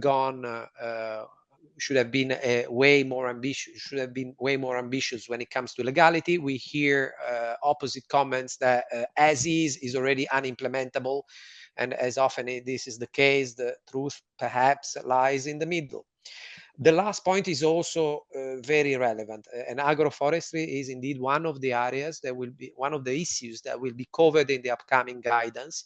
And we will clarify how agroforestry practices will have to be considered, because the FAO definition does qualify agroforestry as agricultural use. So, in principle, any conversion from forest to agroforestry would qualify as deforestation. But we are very much aware of the need not to discourage practices that are anyway positive, and some situation of agroforestry clearly do not need to be penalized. Clearly, if agroforestry are established in an area that was not forest before, there is no problem. If agroforestry was there before cut-off date and continues to be there, there is no problem. We need to shed some light on the situation where conversion from forest into agroforestry practices may create problems. But of course, I think that the bottom line is that we should not penalize situation when there are no changes in the structural characteristic of the forest. So if through satellite images the land remains forest, I don't think we should address these situations as deforestation. But again, this is an area that typically this is one of the gray areas that we will try to clarify in the upcoming guidance. Thank you. Thanks a lot, Emanuela, for these very full responses. Simon, in the interest of time, what I would like to do is to collect very quickly the remaining questions and then give you the first opportunity to respond. So I think we have one question still in the room and two online. So can I ask you to identify yourself and unfortunately to be brief as well? That's fine. So Dom Lemaire from M&S in the UK. The question's for Emmanuel. I'm not sure we can hear you too well, so Can you- bring the mic closer. Move closer. The question's for Emmanuel. So with the information system, you submit your student statement and you get your reference number, and that reference number needs to be added to your customs declarations. So the first part of the question is, how is that number inputted? Is that a manual input, or is that part of the system APIs that has been developed? And then also, is that being checked on imports and exports as well? Thank you. Okay, thanks very much. And so the next question is online, is from Katharina Weber. Katharina, can you put on your camera and unmute yourself and introduce yourself very briefly and then ask your question. Again, briefly, because we are running short of time. Yes, hello, my name is Katharina Weber. I'm a PhD student from the University of Amsterdam. I have two questions, one for Emanuele and one for Reid. For Emanuele, it's on the role of the competent authorities, because it will be crucial for the regulation that there's a uniform implementation and that everyone is similarly strict. And the Netherlands have already dedicated the competent authority and have run test runs. How's this across the EU and other member states, and how are they working together to set that up? And the question for Reid is that there is a lot of concern about land or forest that has been earmarked for agricultural use, and of course from the regulation that is taken out. But so for the global forest cover map, you told us that cropland has already been excluded, but land that is earmarked for agriculture obviously depends a lot on the national legislation. So how much can and did you take this into account for the cover map? Thank you, Katharina. Okay, now we have Irina. Irina, can you unmute and also introduce yourself? Irina? Just come with Mayor Brown, a law firm. We have a lot of questions from clients that are trying to get ready for the implementation. One of the questions that we get quite often, whether the due diligence numbers are usable, whether we can use one due diligence reference number in multiple customs declarations, and whether the quantity on customs declarations need to correspond exactly to the quantity on the due diligence statement. Another question that we got is about operators needing to inform operators and traders down the supply chain about the reference numbers of the declarations. The question here is whether the operators and traders down the supply chain can access the information that has been submitted by the, let's say, first operator into the information system. There's a little bit of ambiguity on that, or there's no clearance, no clear information for the moment in the FAQ, as far as I understand it. Okay, thank you. So I'm going to give the floor now to Simon and then to Reid, and Emanuele, you've had some quite technical questions about, how the due diligence and reporting system will work, and I'll give you the last word. So Simon, over to you, please. Thank you, Jonathan. Yeah, to address the question on the relation between Article 29, so benchmarking, and Article 30, strategic framework. Of course, the connection is a very relevant one. Let's say The question is a bit on timing, because with our Team Europe initiative, which is part of the strategic framework, we are obliged to put instruments into place as soon as possible. Of course, it's already being done, and we don't yet have a benchmarking. But of course, we have information publicly available. We have studies, we have needs assessments, sometimes on country level and regional level, that tell us where deforestation rates are higher than in other countries, for example. So basically, in our internal prioritization, also in discussion with our colleagues in EU delegations and with the member states, we are of course taking note of deforestation rates and the relevance of agricultural expansion for these deforestation rates in the different countries in the selection of the countries we decide to work in through our different instruments. So of course it's very much connected. Then of course, as you know, Article 29 says that if a country is at risk of being classified as high risk, the Commission will launch a dialogue with said countries.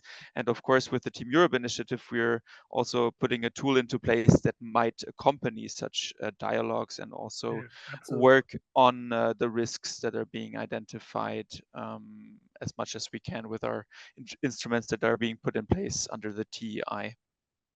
Thanks. Thank you very much, Simon. Great. And I guess I'll ask you to be brief so that we can still have some coffee before the next intense session. But please. Sure, thank you. Shortly as well to Katerina's question on the land earmarked for cropland, but not yet agricultural land. This is indeed the interesting question, where we believe it's not only our global forest cover map for 2020, but it is as well the changes that we will see on a yearly basis. And on a yearly basis, we will monitor how the land cover is changing. That will give evidence on certain things happening. We have understood, for instance, that quite a lot of land first goes into shrubland and only after 5-7 years becomes cropland. And we will need to follow that over a long time to be able to trace back whether this was forest or not forest in 2020.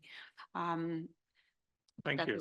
Thank you. And so, Emmanuel, I'll give you the last word. You have some technical questions and also the question from Katarina about how the national competent authorities are preparing for enforcement and the arrangements for their cooperation across the EU. If you could just say a few final words about those issues. Thank you, Jonathan. I will take them in the reverse order. So first of all, on the due diligence statement and the possibility of the operators to see information from the previous one. Now, the regulation is not prescriptive in this sense. It does foresee in Article 4.7 that operators, Article 4, paragraph 7, that operators have to transmit all relevant information regarding shall communicate to operators and traders down the supply chain all relevant information necessary to demonstrate that due diligence was exercised. Now, whether this should be done through the information system, we will, I think it would be good to leave the option open from an operator, either to share directly and disclose the geolocation information or not. I don't think we should enter into this contractual relationship between supplier and buyer. What at the very least needs to be shared is the due diligence statement number. Now, it remains to be seen whether the operator down the supply chain, as part of its due diligence system, will judge the mere due diligence statement number sufficient as part of its due diligence process. So I think the best avenue here is not to be too prescriptive, as the regulation in itself doesn't pointing to one direction or another. Now, very important, the point on competent authorities is absolutely central. Now, as we speak, we have, if my recollection is correct, is we have approximately 18 competent authorities being appointed. To be recalled that the deadline was 1st of January 2024. Of course, in an ideal scenario, we would be in a position to discuss with all 27 member states FAQ and guidance. What we can do is to discuss these elements that are key for a uniform interpretation and enforcement with those that are already appointed, and also broadly with member states, even with member states that have not appointed the competent authorities, because eventually, as it was said, enforcement of this regulation will be in the hands of member states. And finally, the first question regarding checks. Yes, checks will have to be carried out, needless to say, both on imported, exported, but also on domestic products. And with regard to the information system, yes, we are working on API, and very recently, I think the technical specification for an API have been disseminated through the deforestation platform, so that private sector can actually start working on the basis of these technical specifications to adapt or develop ex novo information systems that are that will be able to connect directly with the information system.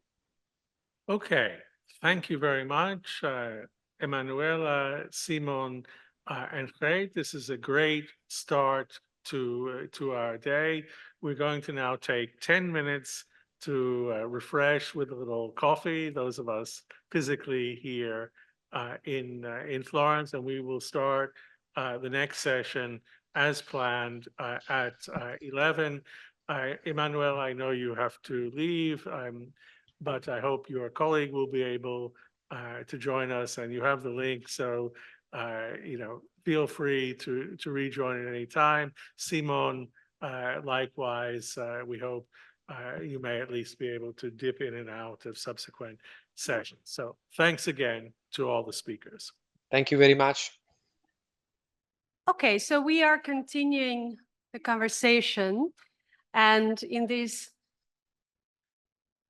second panel, we are going to discuss shifting markets, value chains, and smallholder inclusion as specific challenges in the implementation of the EUDR.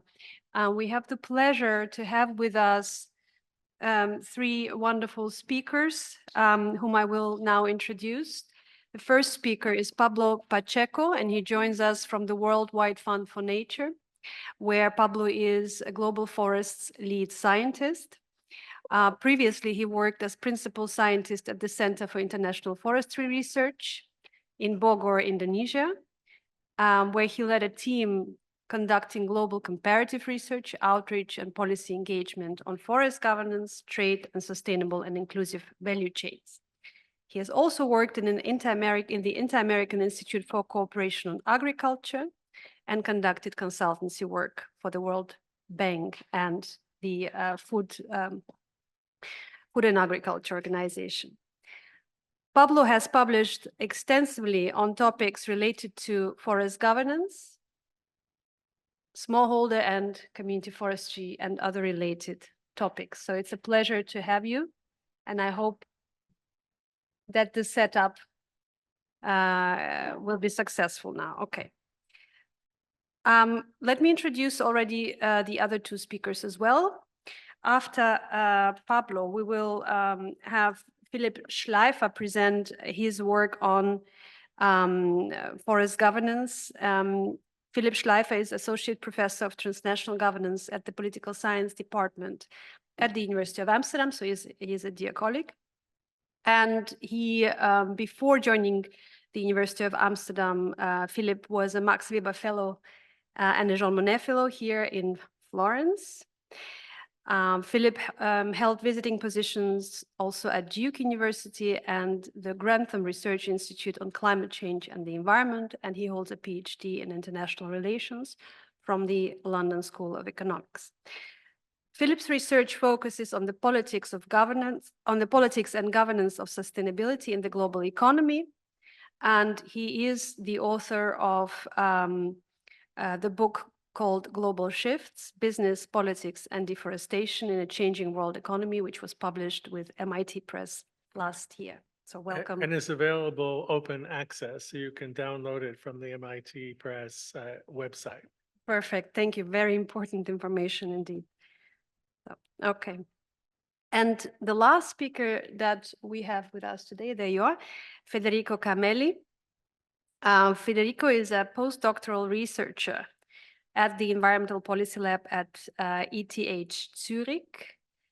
He received his PhD in economics from the Norwegian University of Life Sciences, and his research focuses on designing and assessing public and private policies to mitigate commodity-driven deforestation and forest degradation in the Brazilian Amazon, Ghana, and Côte d'Ivoire. So we're very happy to have you with us as well.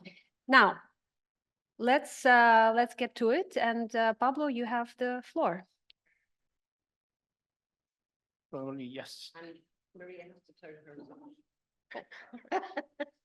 Yes, thank you for that introduction, Maria. Before to start, I have to make a disclaimer. Yeah, I'm part of the global science team of WWF, but what I'm going to share are my personal views, but I'm happy to share the official WWF views on EUDR as well. I'm going to talk about, it's not an easy topic, so I will just provide you like a 30,000 fit level presentation of what do I see are the major market trends, and also what we can see about the early signals about markets and operators are giving about what are going to be the implications of the regulation. But before to do that, we'll try to make some connections between data that we have available now between EU demand and imported deforestation, or what we call attributed deforestation, across the EUDR commodities. I will exclude wood because it's a different type of sector and we don't have as much data as we have on the agricultural sector. Then I will talk a bit about these market shifts and the challenges. The challenges, the expected impacts, and ideas that are emerging about how to overcome those challenges. Main takeaway messages is that yes, the EUDR may help to ensure that the EU demand no longer contributes to deforestation, as Emmanuel was saying, that's the main target, but it may do so by attracting a production or supply that's more sustainable or low risk, but it may not necessarily lead to achieve the other outcome, which is reducing overall global deforestation, because and also the EUDR is going to most likely to support market transparency linked to a wider adoption of traceability tools and mechanisms. And we don't know how fast or slow that's going to be in the corporate sector. And yes, and it's also going to lead to better management of deforestation risks, but we have to be aware that there are going to be social impacts. Probably it's going to be difficult to avoid those social impacts, mainly in the short term. And also there are expected these impacts on market dynamics are still uncertain, but there are signals that there is going to be bifurcation of supply chains. And then, this need for more reinvigorated collective action to overcome these challenges.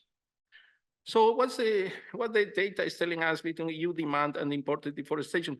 And here I'm taking data that has been produced by colleagues from Chalmers University that you know, you are probably, or all of you, fully aware of the work of Pentrill. She was part of this group. Now they have updated this data to 2022, and very much it ratifies the trends that we already saw on the analysis that Pentrill that ended in 2018.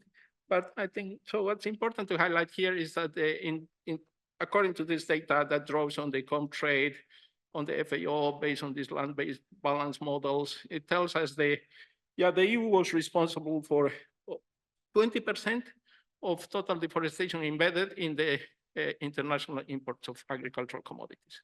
And this is 15% for 2022.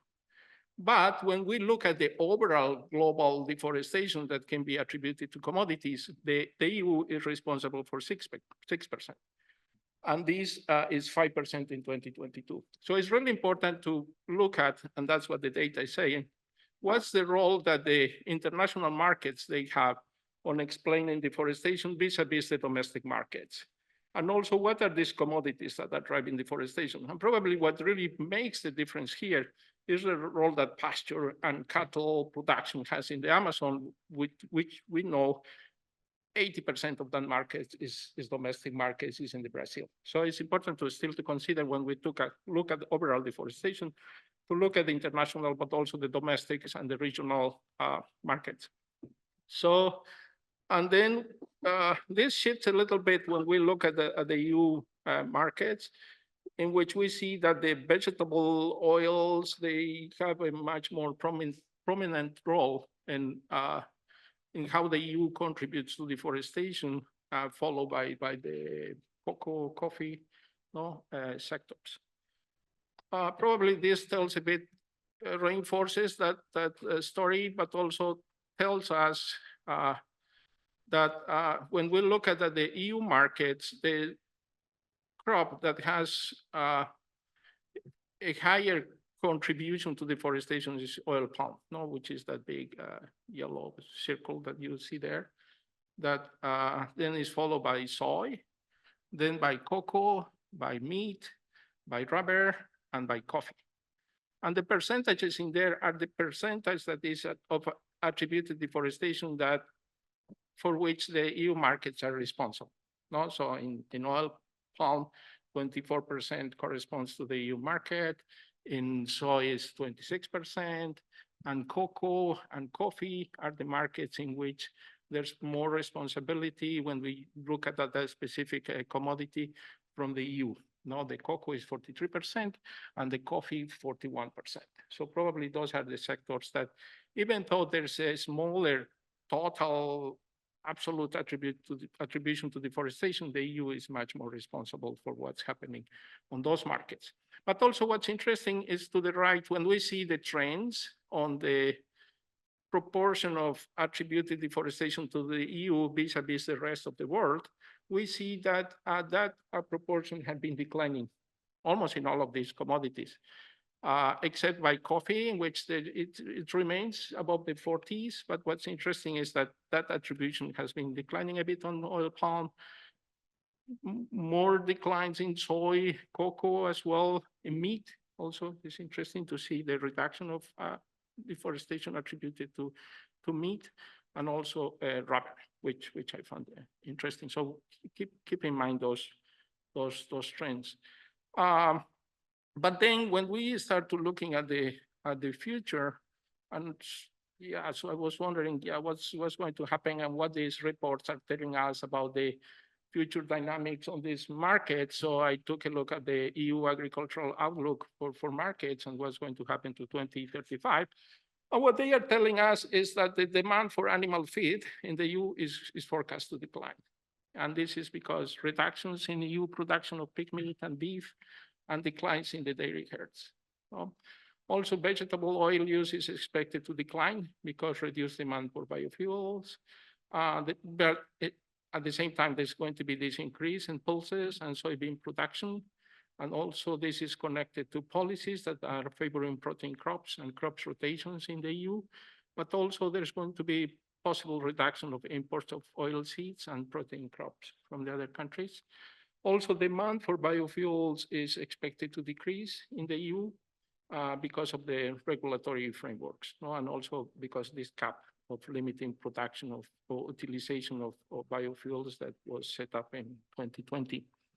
And this shift to more advanced biofuels, then consumption of beef and pig meat will decrease, and this is mainly related to sustainability concerns, but could be a bit of slightly increase of imports of beef because of limited supply domestically in the EU.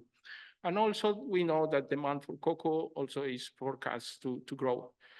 But this is an interesting crop, no? Because the dependency that the EU markets they have on West Africa, and also the fact that the cocoa producers are facing declines in productivity, and these may lead to price increases. No? So I think that's important to keep an eye in the cocoa markets. But outside of the EU, what we know also about the trends, and the OECD FAO report, what they are telling us is that on the feed market, there's going to be aligned with what the EU report is telling us. There's going to be a slower demand in high and upper middle income countries, but a growing demand in low and middle income countries. No, because expansion and intensification of livestock production. And this may happen in Latin America and may happen in Africa mainly. Also, biofuels, yeah, there's going to be decline in the EU markets, but we are still expecting that's going to increase the use of oils, vegetable oils for biofuel production in India and Indonesia, no, because of demand for transport fuels and the blending targets that these countries do they have.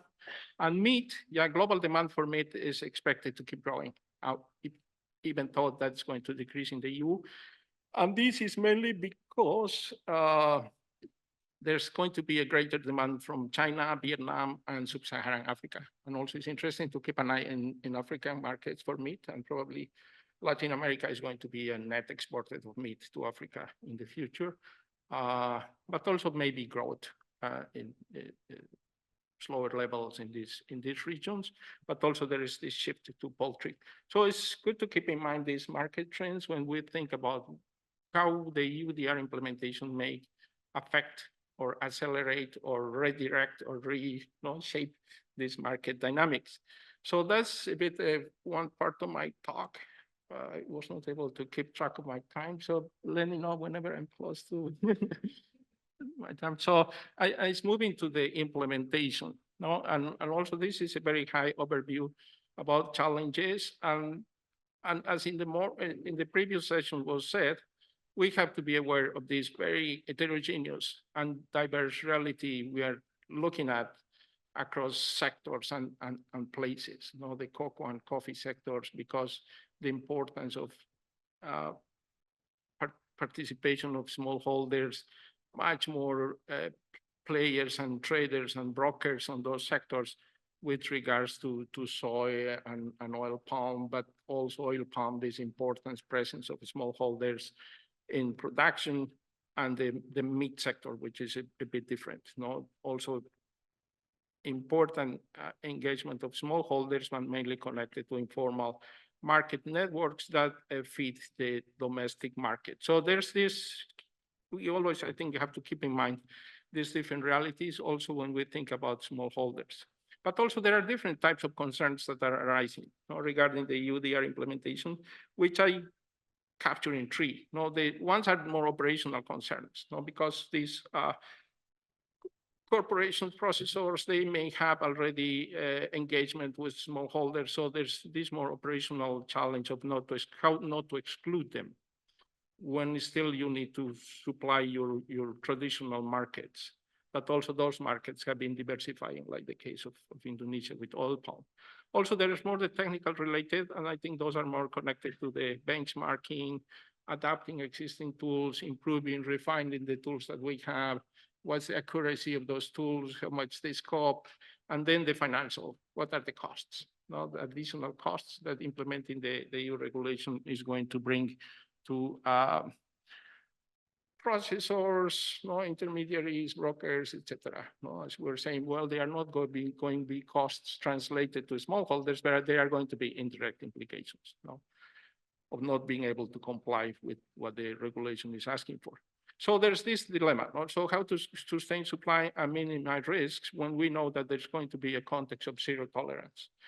So, and this, I think this is going, and there are already signals that importers are going to take a very conservative approach, not to reduce risks in preparing their next shipments to the EU, because they have to comply with deforestation-free, legality, and segregating supply. And I think, well, Emmanuel was mentioning that, but probably there's going to be more specific guidance on legality, but that's going to create a bit more of headaches for some processors and importers, because you may be able to identify areas low risk or no deforestation, but you cannot identify legality. And in many cases, there's these smallholders, they don't have titles, and probably are going to talk about that, no? And the institutional implications of the lack of titles in countries like Indonesia. So that's going to create a problem, but yeah. And then another implication is when we talk about some of these market networks, many smallholders are engaged in informal market networks. Also is the case of oil palm producers, smallholders in Indonesia, that they are not going to have the mechanisms or the means to be positively included in the legislation, and they are going to lag behind. And I think that's going to be a fact. Probably there's need to do more research about how to overcome those challenges. So on the, oops.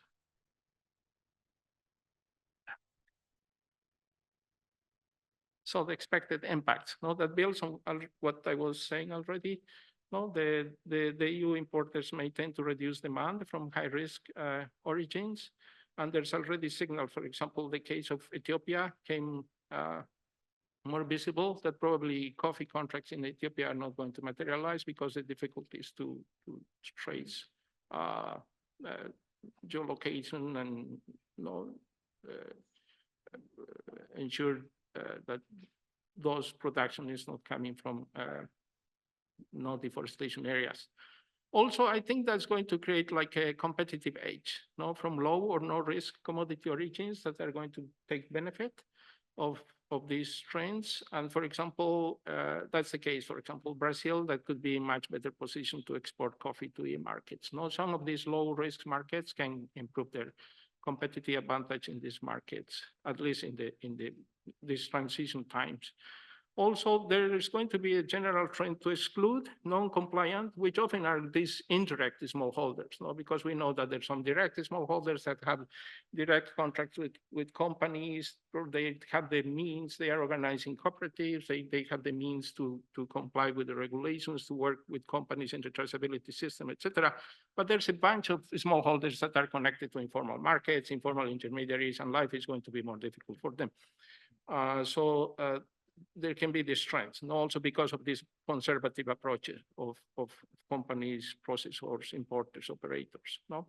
And also there's this signal that of a bifurcation of supply chain, no? That already has been identified in Indonesia, that's going to happening. So there's going to be this redirecting, rerouting of trade flows to non-EU markets. No? And also some markets may be more able to absorb that production. No, when we talk about meat or soy, no, there's still markets and consumer markets that are not so much concerned with sustainability, so that easily can happen. No, and then what I was saying, no, about this competitive edge, and also there's going to be, I think, these the gaps are going to grow between producers that are less prepared, more prepared, and also the large, medium-sized exporters may capitalize from this head start. So they are ready, they jump into the market, and the other ones that are lagging, in spite of all these offers of support. So let's see how fast they do materialize for this not to happen. No? And also there have been signals that they may discourage non-compliant smallholders to keep adopting sustainability practices. Not because I think all the expectations were based that to the extent that you gradually uptake practices, the markets are going to reward those practices. But to the extent that there's a market saying either you are deforestation free or not deforestation free, and we will evaluate your role depending on if you are already there, then may not be longer an incentive to expect that there's going to be rewards for improving your practices. Also, that effect also may be there. How to overcome these challenges? I think there are efforts, countries are doing efforts to improve the conditions for achieving legality. Indonesia is a good example, no? The SBLK, the timber sector, how much the country invested on the assurance systems, traceability. Well, they are already ready with in the timber sector to do that, but then how to expand that to the other sectors. I think there are in place efforts to accelerate smallholder mapping, land titling, which has been a major challenge in Indonesia, mainly how you can legalize or title smallholder ownerships on lands that previously were considered as forest lands. No? So there's a big debate there. And then still keep strengthening this public-private collaboration. And there's good examples about how that is happening, mainly in Vietnam. There's this IDH has been very active in promoting this public-private collaboration for advancing plants in cocoa coffee growing regions, also trying to take more, moving from supply chains to these regional approaches. No, and I think that's a trend that is going to keep happening. And also when you start looking at the initiatives, there are several coming up. And one interesting that I pick up is this, that the Peruvian government, for example, is working with smallholders in cocoa producing regions to make them prepared to get into the market. They still play a very low role in the cocoa markets, but they are trying to get ready. And then this whole debate about adapting, promoting traceability tools, the kind of things that you are developing, companies are developing, no, governments have been developing in the past.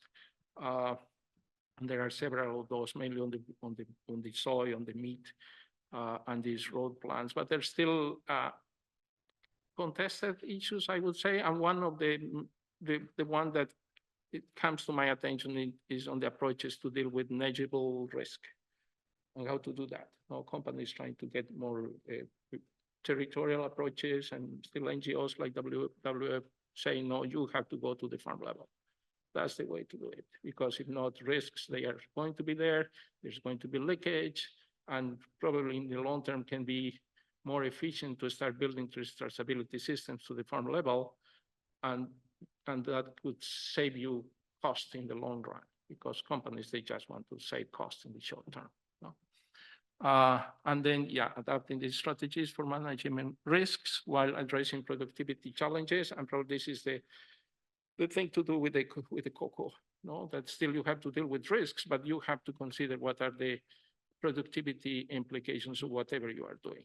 No? And how your supply chain is becoming more or less inclusive in the long run.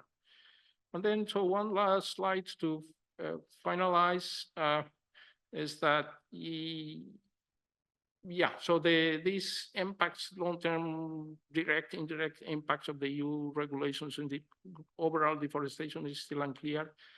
Some commodities leading to deforestation are declining in the EU imports. For example, the beef, which is the major driver of deforestation. Some other crops leading to deforestation, mainly in Mekong, Africa, are not imported by the EU, no, which are maize, cassava. Probably the EU is going to absorb the more sustainable production that's in the market. It's not associated to deforestation. And I think we are going to see that this consolidation of segmented, bifurcated supply chains is going to happen. And it's going to be interesting to see how trade is going to be redirected, no?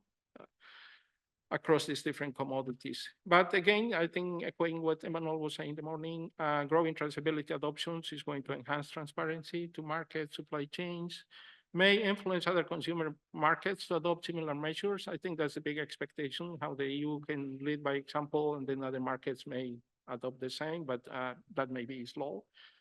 And something that I think we have to keep in mind is still how we think about the EU regulations when we think about the wider transitions that we need in the food systems and just rural inclusion. So I think much more is going to be needed, in terms of, as you were saying, there are these other topics about human rights and how those can be included in the future thinking about these regulations, but also something that I think WWF has been very vocal, that when we think about regulations, these kind of regulations, we not just be looking at the forests, because we know that there are implications. When you try to protect forests, then other natural ecosystems are going to suffer. And that has been the case when we were trying to protect the Amazon. There has been implications on the Cerrado and much faster transition of natural grasslands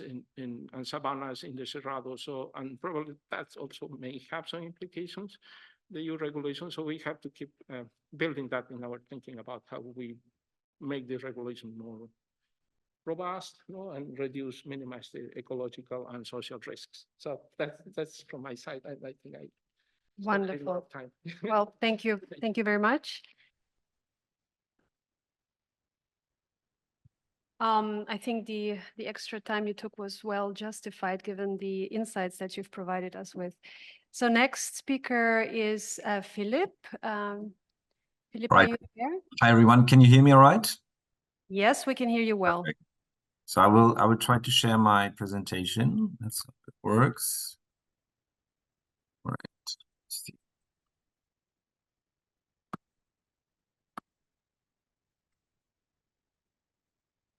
Okay, can you see it? Yep. Right. All right, thank you so much for having me on this panel. And yeah, thank you so much also to the organizers for putting together such a terrific workshop. I really regret that I cannot be there in beautiful Florence with you, but I'm glad that I can participate in this way. So in this presentation, I will very much speak to this point of shifting markets. And in a way, I think Pablo already stole a little bit of my thunder, but that's all right. So I definitely very much agree with kind of the broader strokes of his analysis. And I will probably reiterate some of the points that he already made so in a very articulate way. But perhaps that's also good because that helps to drive home the message. So what I would like to do in this presentation is to consider the EU Deforestation Regulation in the more global and sectoral economic contexts to which it applies. So in particular to the different sectors in which it applies. And then, as Pablo already did as well in his presentation, show some data on kind of trade relationships in these sectors, but also associated deforestation risks, and then offer some reflections and hopefully also instigate some discussion later on what this could mean for the implementation, ultimately also for the effectiveness of the EU EUDR. So the background to the analysis in this intervention is a book which was already mentioned by Maria in her introduction, which was published last year. And in the book, I set out to study the effectiveness of transnational business governance initiatives in agri-food supply chains, so also all these certification schemes and zero deforestation commitments.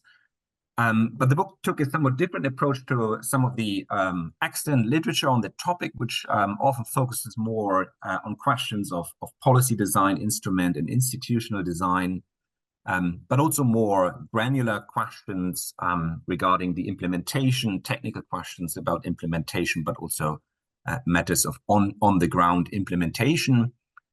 So the book took kind of a step back and tried to kind of, analyzes the bigger picture and the kind of shifting global economic context in which these global supply chain initiatives operate. And two features of the book, or two contributions of the book, are the following. So one is that it kind of considers the underlying problem, which in this case is the issue of commodity-driven deforestation. And it kind of shows and describes how the nature of that problem is actually changing in the current phase of globalization, under conditions of contemporary globalization, that increasingly we see that commodity-driven deforestation, and this is also, of course, a point that Pablo made, is increasingly linked to consumption and trade within the global south. And against that background, the book then also set out to analyze the structural limitations that arise from that for the effectiveness of global north-south supply chain initiatives in 21st century agricultural trade.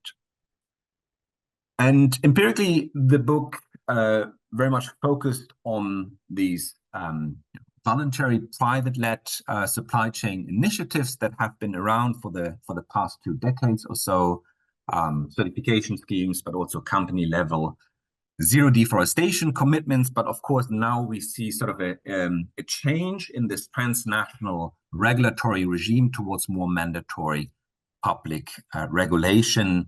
And of course, the most significant legislation or law here is the EU Deforestation Regulation. But we also do see that other demand-side jurisdictions in the global north are in the process of legislating similar laws. And the policy formulation process here has often also been accompanied by arguments that EU consumption or consumption in the global north is a significant driver of deforestation around the world, and that it is actually also one of the main ways in which the European Union contributes to global greenhouse gas emissions. And one figure that was floating around in that discussion is that it is responsible for some 16% of deforestation linked to international trade, which is, of course, very significant. But of course, on the other hand, it also begs the question of where the other 84% are coming from. And this is what I want to kind of unpack a little bit on the following slides, asking essentially the question: so who drives deforestation in 21st century polycentric trade? And the concept of polycentric trade is actually one that was developed by Horner and Nadvi, and they argue that this is a characteristic of contemporary globalization, and that we see that established north or south-north trade relationships and associated supply chains exist next to fast-growing and expanding trade relationships and supply chains in the global south, connecting producer countries of, for instance, agri-food commodities in the global south to other economies of often in their respective regions, so fast-growing emerging economies, but also that domestic consumption of these commodities and products plays a much more significant role under conditions of contemporary globalization. And I now would like to kind of take this idea of polycentric trade to the sectors to which the EODR applies. So the story will be somewhat similar to what Pablo just presented. We all know there are the 7 commodities to which the EODR applies: beef, cocoa, coffee, oil palm, rubber, soybeans, and timber. I'm using a data set by Penrell et al. I think Pablo had even more recent data, which does not include wood or timber. And it includes information about the deforestation risk that is contained in trade relationships or the imports of major countries and economic blocs. And we can see here from the slide, when we look at the EU's deforestation footprint in these 6 commodity sectors, that it had already come down quite significantly by the time the EUDR policy formulation process really gathered steam in Europe. But this does not mean that commodity-driven deforestation has declined overall or globally in these commodity sectors. As Pablo mentioned already, quite the opposite is true. We actually do see that other economies have significantly increased their deforestation footprint, in particular China. And here it's very much a story also about China's soybean imports from South America, in particular Brazil. There's also India, which in 2018 was almost on par with the European Union in terms of its external deforestation footprint. In the case of India, it's a story about palm oil, which it primarily imports from Indonesia. And also something else which is often kind of overlooked in this more kind of international trade-centered discussion, and also in the kind of literature on transnational business governance, is actually domestic consumption, right? So we also see, and I alluded to that already, that also domestic consumption of some of these commodities has increased very, very significantly in Indonesia. So there has been a tremendous growth in the domestic market for palm oil, in particular driven by also government policies that mandate the use of biofuels, and palm oil is here the feedstock that is being used for biofuel or biodiesel production. And lastly, of course, another very important domestic story is the Brazilian one, which will be familiar to many of you, where it is above all about cattle ranching, by far the most potent driver of commodity-driven deforestation around the world. And the beef that is being produced here is also primarily destined for the domestic market, with more than 80% of Brazil's beef production actually being consumed domestically. I also want to take a few more minutes to dive a little bit more closer into some of these sectors, which are generally being considered very significant or important for the European Union's external deforestation footprint. And I want to show how the EU's trade volumes and deforestation risks actually compares to some of these other markets.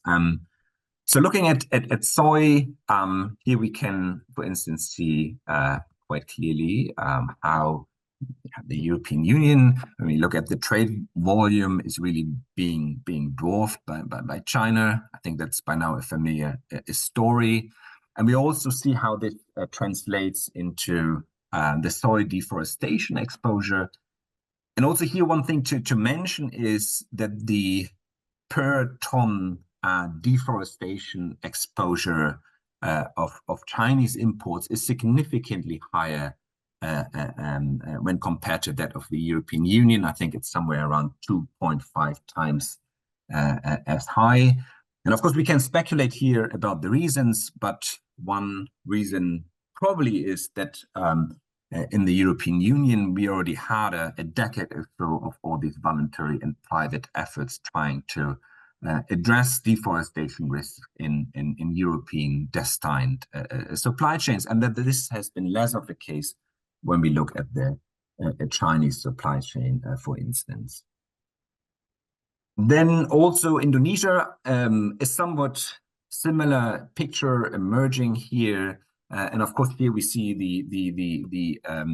the size of the Indonesian domestic market, as I said, and in recent years, in particular, driven by a domestic biodiesel program as well.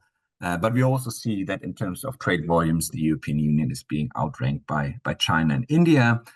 And again, this also translates into diverging deforestation exposures.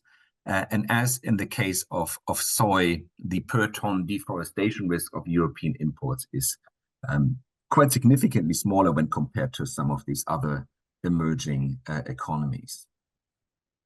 But it's also important to point out that this is not a unified story that applies to all sectors. So there are also some sectors, in particular cocoa, but also coffee, where we see that the European Union remains the world's largest importer of the commodity, and it also is, by association, the largest contributor to the problem of commodity-driven deforestation in the sector. So in this industry setting, we have a constellation where, on the one hand, the EU holds a lot of market power, but also is the main contributor to the underlying problem. And of course, this constellation would or could mean that if the EODR was implemented effectively or efficiently, that here we see there the highest potential of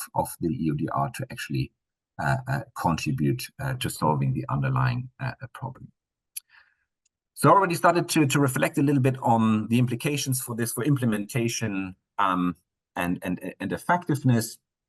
So the objective here was a little bit to kind of shift away the focus a little bit from questions of policy design, which have been, of course, been very prominently discussed throughout the policy formulation phase, and we see in particular in the European discussion, policy discussion, but also academic discussion, there was so much focus on questions of policy design, and now as the EUDR heads into the implementation phase, we hear all these technical questions about implementation and also kind of on the ground implementation of the policies. But I think it is also really important, if we want to understand the potential of the EUDR to really address the issues it's trying to address, to consider the global and sectoral economic context to which it applies.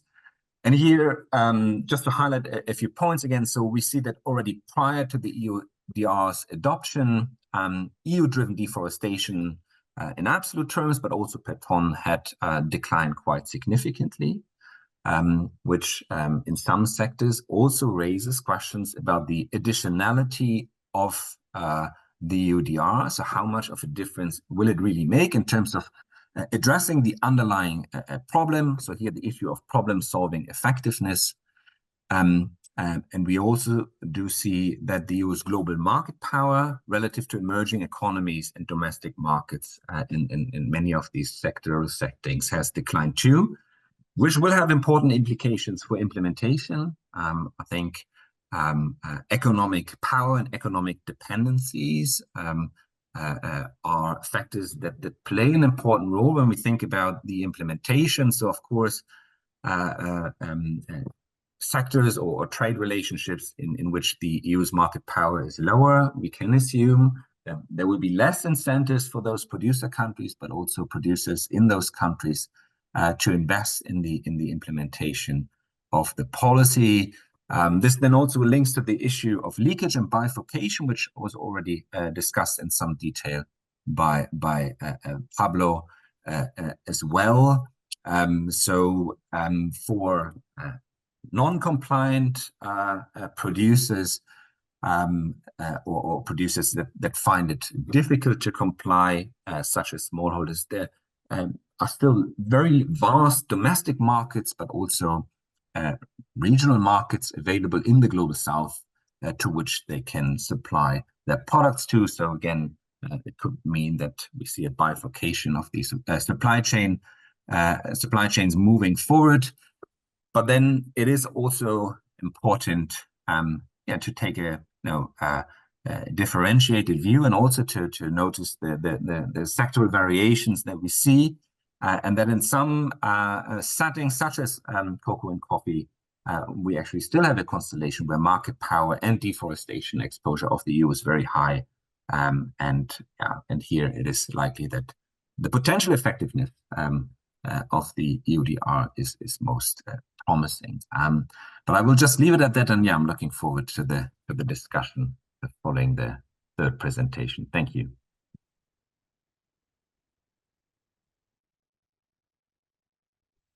Thank you very much, Philip. So now I give the floor to Federico.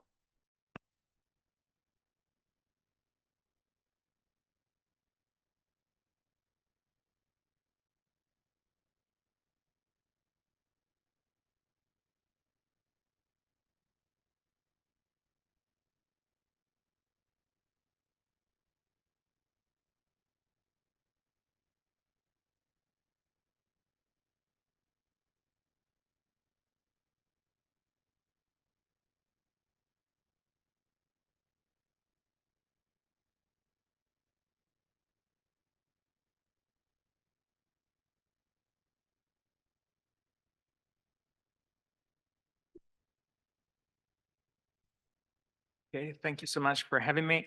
I'm Federico Cammelli, postdoctoral researcher at ETH Zurich, where we did quite some researches on zero deforestation commitments, so companies' forest policies, and I'll present some findings that hopefully inform the EUDR.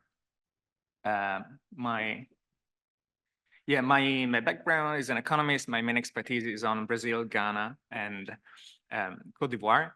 I'll be talking about mostly equity and effectiveness understood at least at the regional scale.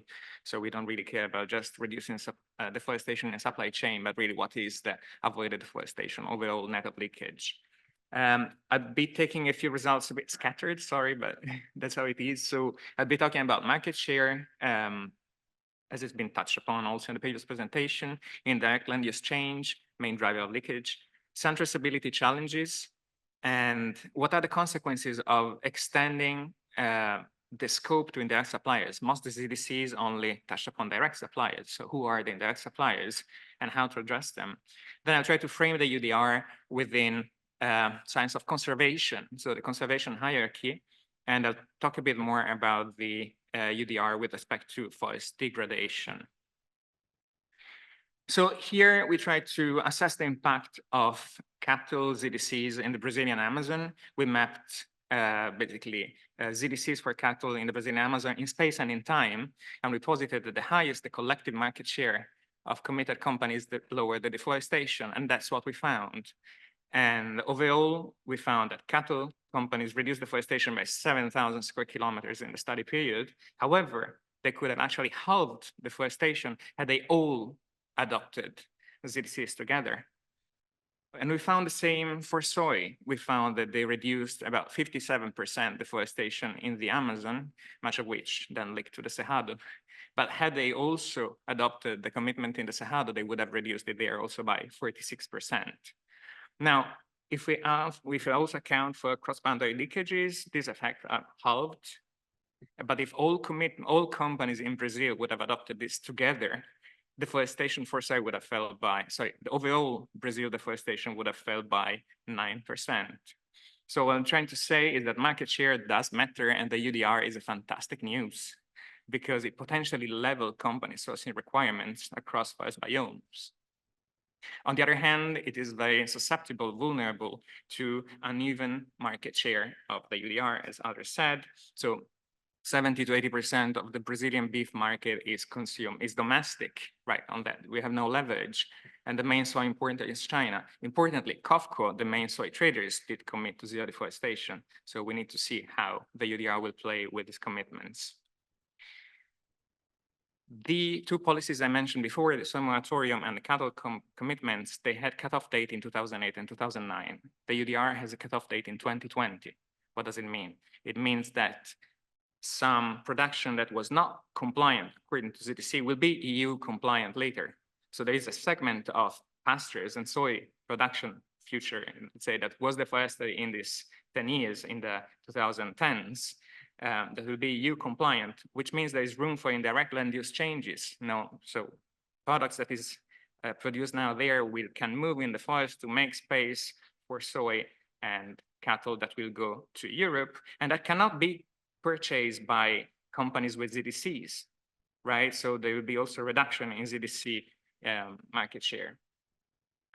Indirect land use change, we found also evidence of it in Ghana. These are tracks of plantain coming from forest fringes in Ghana. Food crops are important markets in these countries, and food crops are not staples, right? So these tracks, they go to Accra, they go to Abidjan, they are quite big quantities. And they largely come from forest reserves because all the cocoa needs to be, let's say, off reserves where food crops were planted initially, which was then displaced into the forest reserves. Farmers say, those who live by the sea, they eat from the sea, implying they live by the reserve, so they need to eat from it. Traceability. Who will cover for traceability costs? This is a very context-specific answer we can give to this question. So in Brazil, it's going to be landowners, helped in some cases by the state. In Ghana and Cote d'Ivoire, it's going to be companies together with the state. But how about places where the volumes are low? So companies and governments have no much incentive to invest in traceability. It's just too expensive. So how about cocoa production in Sierra Leone or Congo? These are just going to be left out by default, and that's inequitable because there is a discrimination from market access that does not depend on compliance. It depends on the cost of the initiative. Another case that is similar to this is where the EUDR requirements do not really fit to the context is the case of the bioeconomy in Brazil. So in the picture, all the green you see is the Chico Mendes Reserve in Acre. This forest is still standing because it's given to traditional rubber tappers that are exporting all of that rubber to Europe to a French shoe making company. Now, this land is communally owned, and there is indeed deforestation from cattle ranchers, but these are not the drivers. So rubber is not the driver of deforestation. And all this land is owned communally. So which is the polygon that we need to consider? And how to attribute deforestation to rubber or cattle ranching? Yeah, it's a question. Indirect suppliers. So ZDCs so far extended only to direct suppliers. So the suppliers the companies interact with. But then there's a bunch of the commodities products that come from indirect suppliers, that is, producers that companies have no idea who they are. Now, these are going to become into the scope of the EUDR.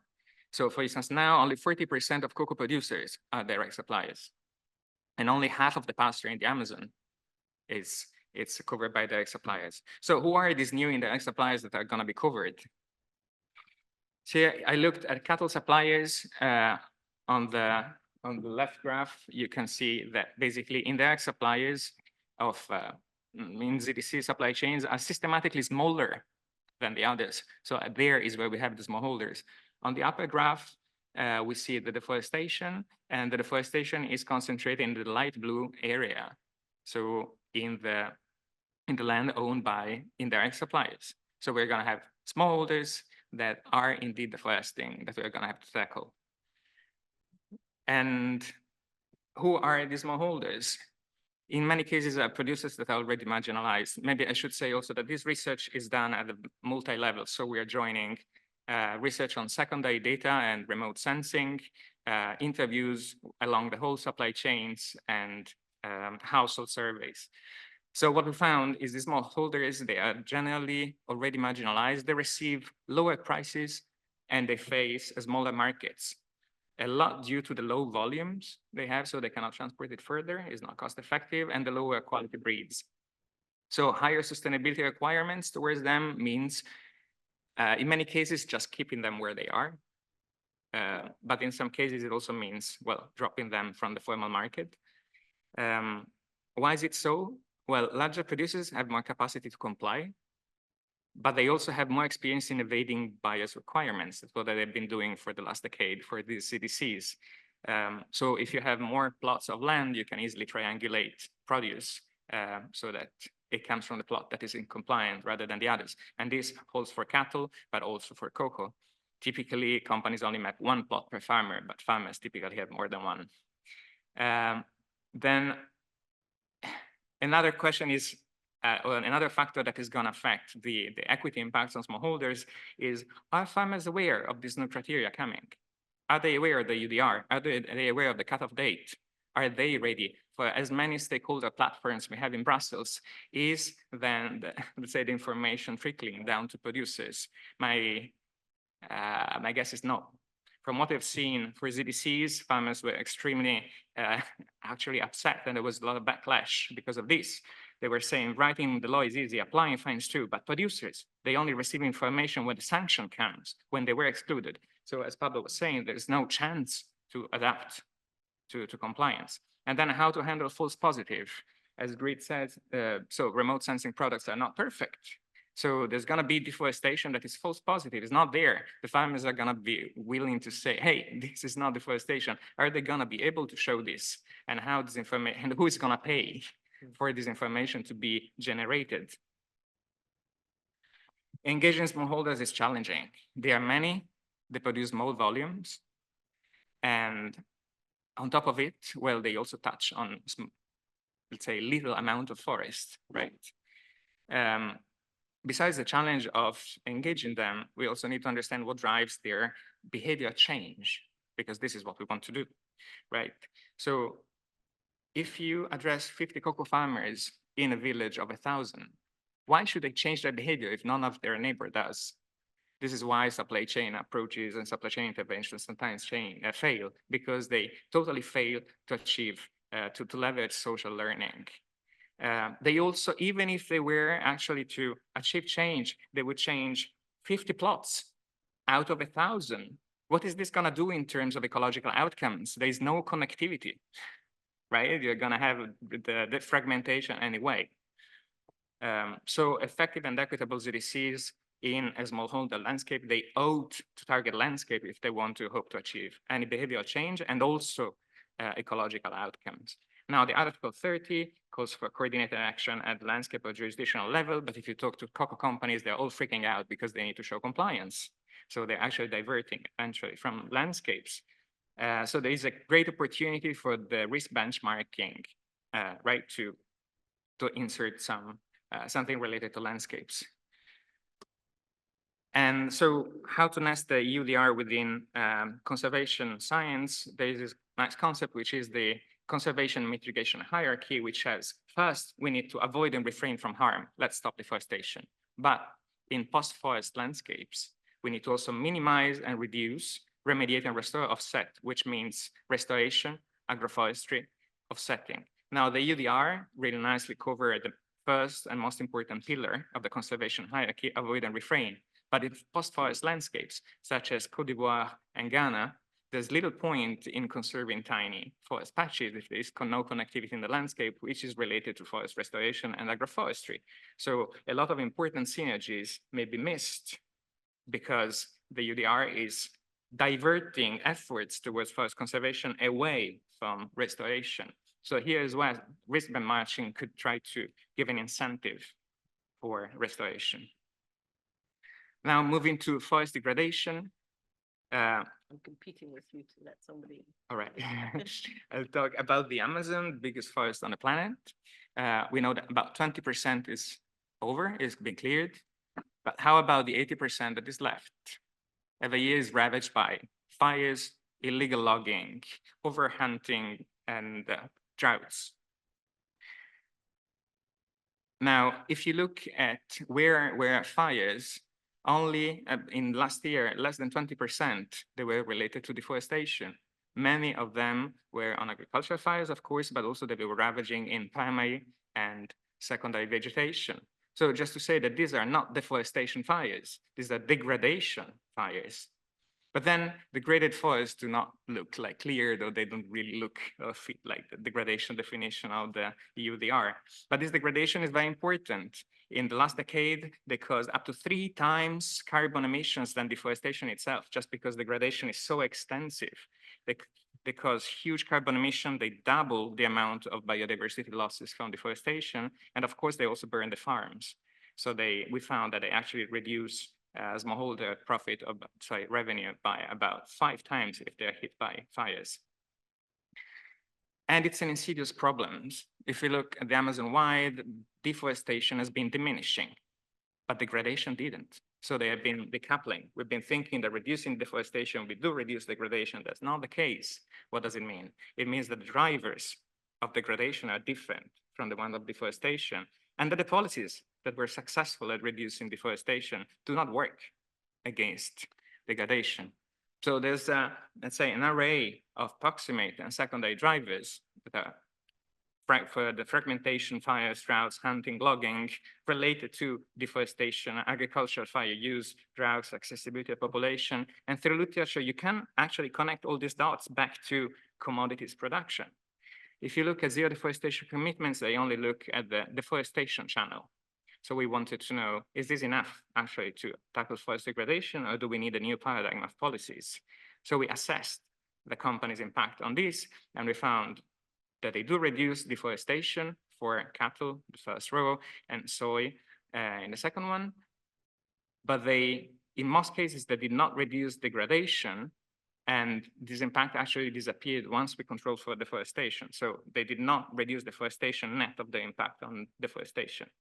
What does it mean? We can do a lot by working on forest fires, illegal logging, overhunting. Which anticipates my conclusion. So halting deforestation does not reduce degradation. We need a new paradigm. I suspect the EUDR definition of degradation is too narrow Because if you look at the degraded forest in the Amazon, all the trees are still standing, and it's definitely not a canopy cover below 10%. So the EUDR maybe could hope to have an impact on degradation only if it could expand the scope to encompass degradation drivers, which are illegal logging, fires, and overhunting. But the issue of fires, I would say, is the most interesting one, and is also a very itchy one, because even though it's a major risk factor for the local populations that farms burn often, incredibly often, it's also a major tool of production for smallholders. So just to wrap up, we talked about the role of market share. That's what drives effectiveness. For ZDCs, it will do the same for EUDR. Indirect land use change cause leakage. It will come from unregulated commodities, but also local food markets, but also due to the cutoff date misalignment, right? Because between ZDCs that have been effective in the past and then in EUDR. Some traceability challenge, producer countries in which this is not cost effective are gonna be dropped out. Bioeconomy, so production of commodities in standing forests, such as native rubber, is gonna be probably off limit. We're gonna extend the scope of ZDCs now to indirect suppliers as well. Who are they? They are smaller, they are already marginalized. They were not covered by ZDCs, now they were gonna be hit for the first time, but I doubt they have any information this is coming. How to address smallholder effectively once we engage them, landscapes. EUDR should be seen within the conservation and mitigation hierarchy if we are looking at its impact on carbon and biodiversity. So we need to consider also lower level of the conservation hierarchy and agroforestry and restoration in the benchmarking. Concerning forest degradation, I'm wondering what the EUDR impacts are gonna be on the Amazon degradation, because the definition seems to be much too narrow than needed. That is it.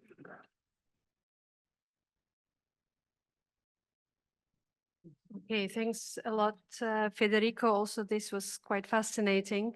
Now we have about, well, officially we have about 20 minutes, but I suggest that we take 5 extra minutes and have now 25 minutes of discussion, because we are also urged to go to lunch somewhere before 1, as there will be a big group otherwise competing for food in the cafeteria. So let's see who would like to intervene, and I'll collect questions. So 1, yeah.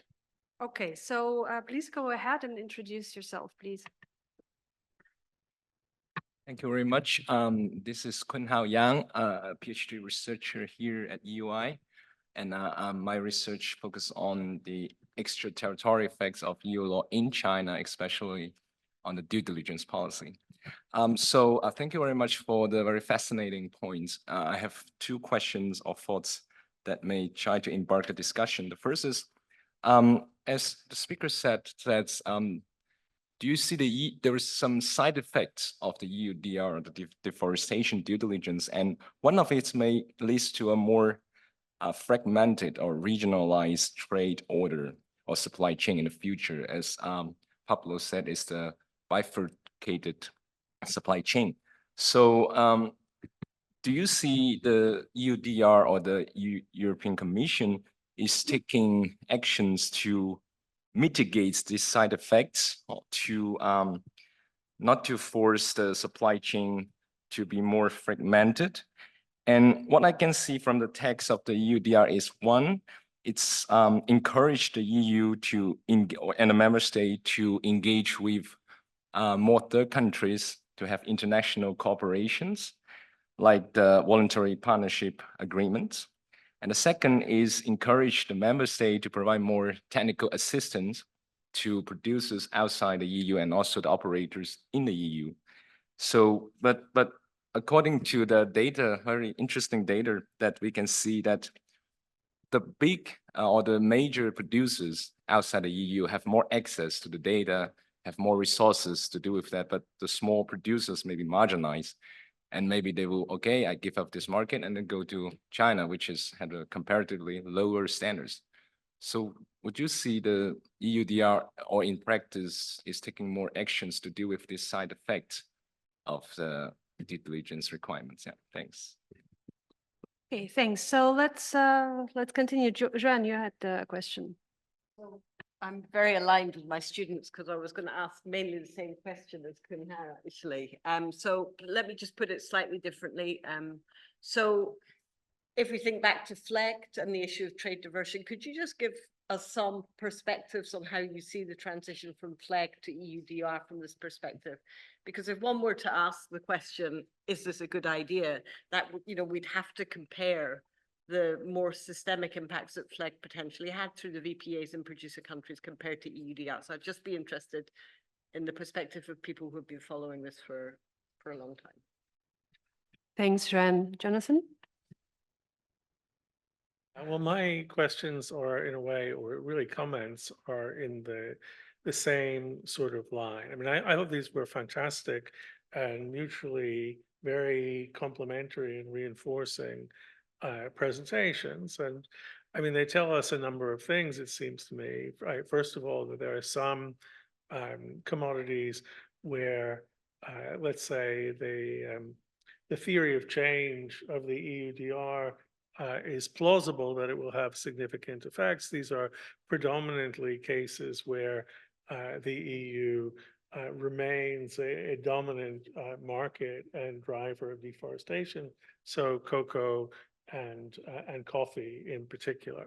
For other commodities, it would seem that there is a tension, if not a clash, between the two goals of the EUDR, one being to green the EU's own supply chains and reduce its deforestation footprint, and the other is to have a tangible impact on reducing deforestation, fighting climate change, promoting biodiversity. And so if we think about what do these presentations tell us about the latter, it would seem that it would be crucial to engage producer country governments more centrally, and also to try to cooperate formally or informally with other consumer countries. These are certainly trends that we saw under the flagged action plan and the EUDR. Now, here I want to link up to an issue which was raised in the previous session, but which we couldn't get into as deeply as I would have liked, which is the role of the benchmarking, the country risk benchmarking process, and whether that gives leverage for engaging the countries in question. Because we know, as was mentioned, that if a country is rated or is going to be rated high risk, then the EU has to engage in a dialogue with that country. And in principle, it might be expected that the EU would also give some guidance to that country to what, in the eyes of the EU, it needs to do in order to reduce its risk classification. The risk classification is sort of modeled after the IUU fishing regulation, which has yellow and red cards. And in a red card situation, the EU has to tell the country what they can do to get the red card lifted. It's quite interesting that the US Forest Act, which has not been passed, envisages that countries which are rated high deforestation risk will be asked to produce national action plans, which will also be supported by the US. That could be a kind of a vehicle and might extend the impact of the EUDR into the domestic market and into the supply chain for other markets. And then finally, we heard about the, particularly from Federico, but actually from other speakers also, about the importance potentially of a jurisdictional approach for addressing smallholder inclusion. And another unresolved issue about the risk benchmarking is whether it is going to be purely country-based or whether it can be regional, and if regional, on what kind of scale. The regulation does envisage at least that different parts of a country could be given different risk ratings. It has been said very clearly also in the FAQ that it won't be different commodities won't be rated differently, but at least different parts of countries could. So I'm really just asking the panelists to react to those kind of strategic ideas about how we could take into account your very penetrating analyses of market trends and use them to make the regulation more effective for its broader purposes. Thanks, Jonathan. So I see there are 3 hands in our online audience, and there's Janina as well. I would like to give Almut the word, Janina, if you don't mind. So I'll give Almut the word now, then Janina, then Sophia, and then Katarina. And I would like to ask everyone to please formulate concisely. Thanks. Okay, hello everybody. Thank you so much for the invitation and for the great presentations. My name is Almut Schilling-Wacke-Flor. I work as a professor of social sciences in Friedrich Alexander University in Germany. And I have one question that is, I think, more directed to Federico, because Federico, you talked about the relevance of zero deforestation commitments, and my question would be like, to what extent this relevance and its effectiveness depends like on domestic context and policies, because you said that there was a certain time when they were like quite effective in reducing deforestation, but also like that was a time when domestic policies in Brazil, like public monitoring and also the PPCDAM, for instance, they really played an important role for better controlling and combating deforestation. And then I would like to ask you what you saw like during the policy dismantling phase during the Bolsonaro government, to what extent this also like affected the zero deforestation commitments, if they could like compensate for part of these shortcomings in domestic policies, and in what moment we are right now. But I would be interested to understand a bit better or hear your reflections about possible like synergies or trade-offs between more domestic policies and transnational business governance. Thank you very much. Thank you, Almut. Janina? Yes, thank you. I had 2 questions to all the panelists to reflect on. So first, Pablo, you mentioned this challenge of legal compliance that I've also heard a lot about. And I was wondering if any of the panelists have heard about measures that producing countries are taking pragmatically in order to facilitate legal compliance as defined by the regulation. So possibly, for instance, in Indonesia, the rolling out of ISPO as a blanket way to confirm legal compliance of producers from the part of the state, or let's say letting go of regulation that requires land titling such that producers are able to prove legal compliance that way. Is there sort of a ratcheting down that we might see from producing countries? And the other question that I've been reflecting on, and this come up as well, Federica, you said the producers only learn about rules once the fine comes. This is what we've learned from ZDCs. But what we see in ZDCs also is that oftentimes there are remediation opportunities. So for producers to replant forests, like get back into the supply chains once they have been excluded, if they make efforts. I don't think that we have that yet in the EU regulation. So once you're out, you're out. And I was wondering if people have heard about calls for including such a remediation option to make sure that producers aren't excluded forever. Excellent. And then we have Sophia Linar online. Yes, hello, thank you.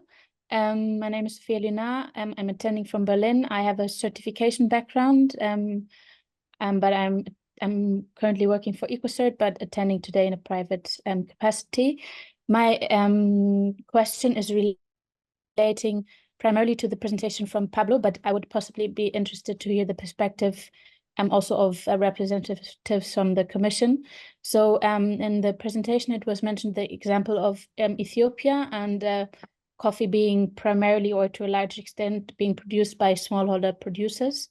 I wanted to ask if there are any efforts similar to those in the organic movement in the early 90s where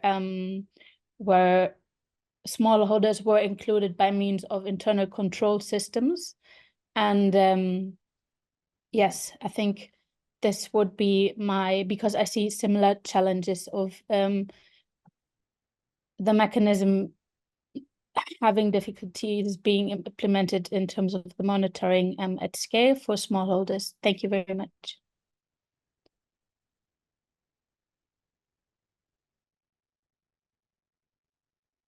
Sorry? Yeah, okay, yeah. Katerina, you're up. Yeah. Yes, thank you. Yes, Katerina Weber from the University of Amsterdam. I have two questions to all panelists on two topics that have been touched upon by all presentations. The first one regarding smallholders, because the regulation is directed towards the private sector, and we have seen in response some countries developing a national traceability system, and some countries leaving it up to the private sector to develop that. And I could imagine that there is a big difference in the risk of smallholders falling out of global supply chains, depending on if there is a national traceability system in place or not, or it's left to the multinational corporates. And I would be interested in, how you see that and whether that should be an avenue that is more directed to by the EU as well in these national traceability systems to protect smallholders. And the second question is regarding this shifts in markets and market power that we have seen, because supply chain regulations are supposed to work through that mechanism of market power. And we have recently seen a lot of initiatives on supply chain regulations. But obviously, the EU is also very aware of these shifts in market powers and the risk of the bifurcation or leakage, or however you may call it. So I would be very interested in your reflections on a bit of a different element of a geopolitical element in these regulations, and how you see that in the context of shifting market powers and the role of the EU in the global context. Thank you, Katerina. I will abuse of my position as chair and throw another question, which is related to Jonathan's question about policy design, but I'd like to put it differently. So in all three presentations, which were fascinating, I hear one major concern, and that is the question of the added value of the EUDR as opposed to the situation on the global markets already in terms of sustainable supply chains. Now, do you think in your assessment, is there something that the EU can do qua policy design to augment effectiveness, or is this simply a consequence of what Philip called polycentric trade, and there's basically not much the EU can do about this? So in how far is this a question of policy design, and to what extent is this simply a different geo-economic situation which we're in?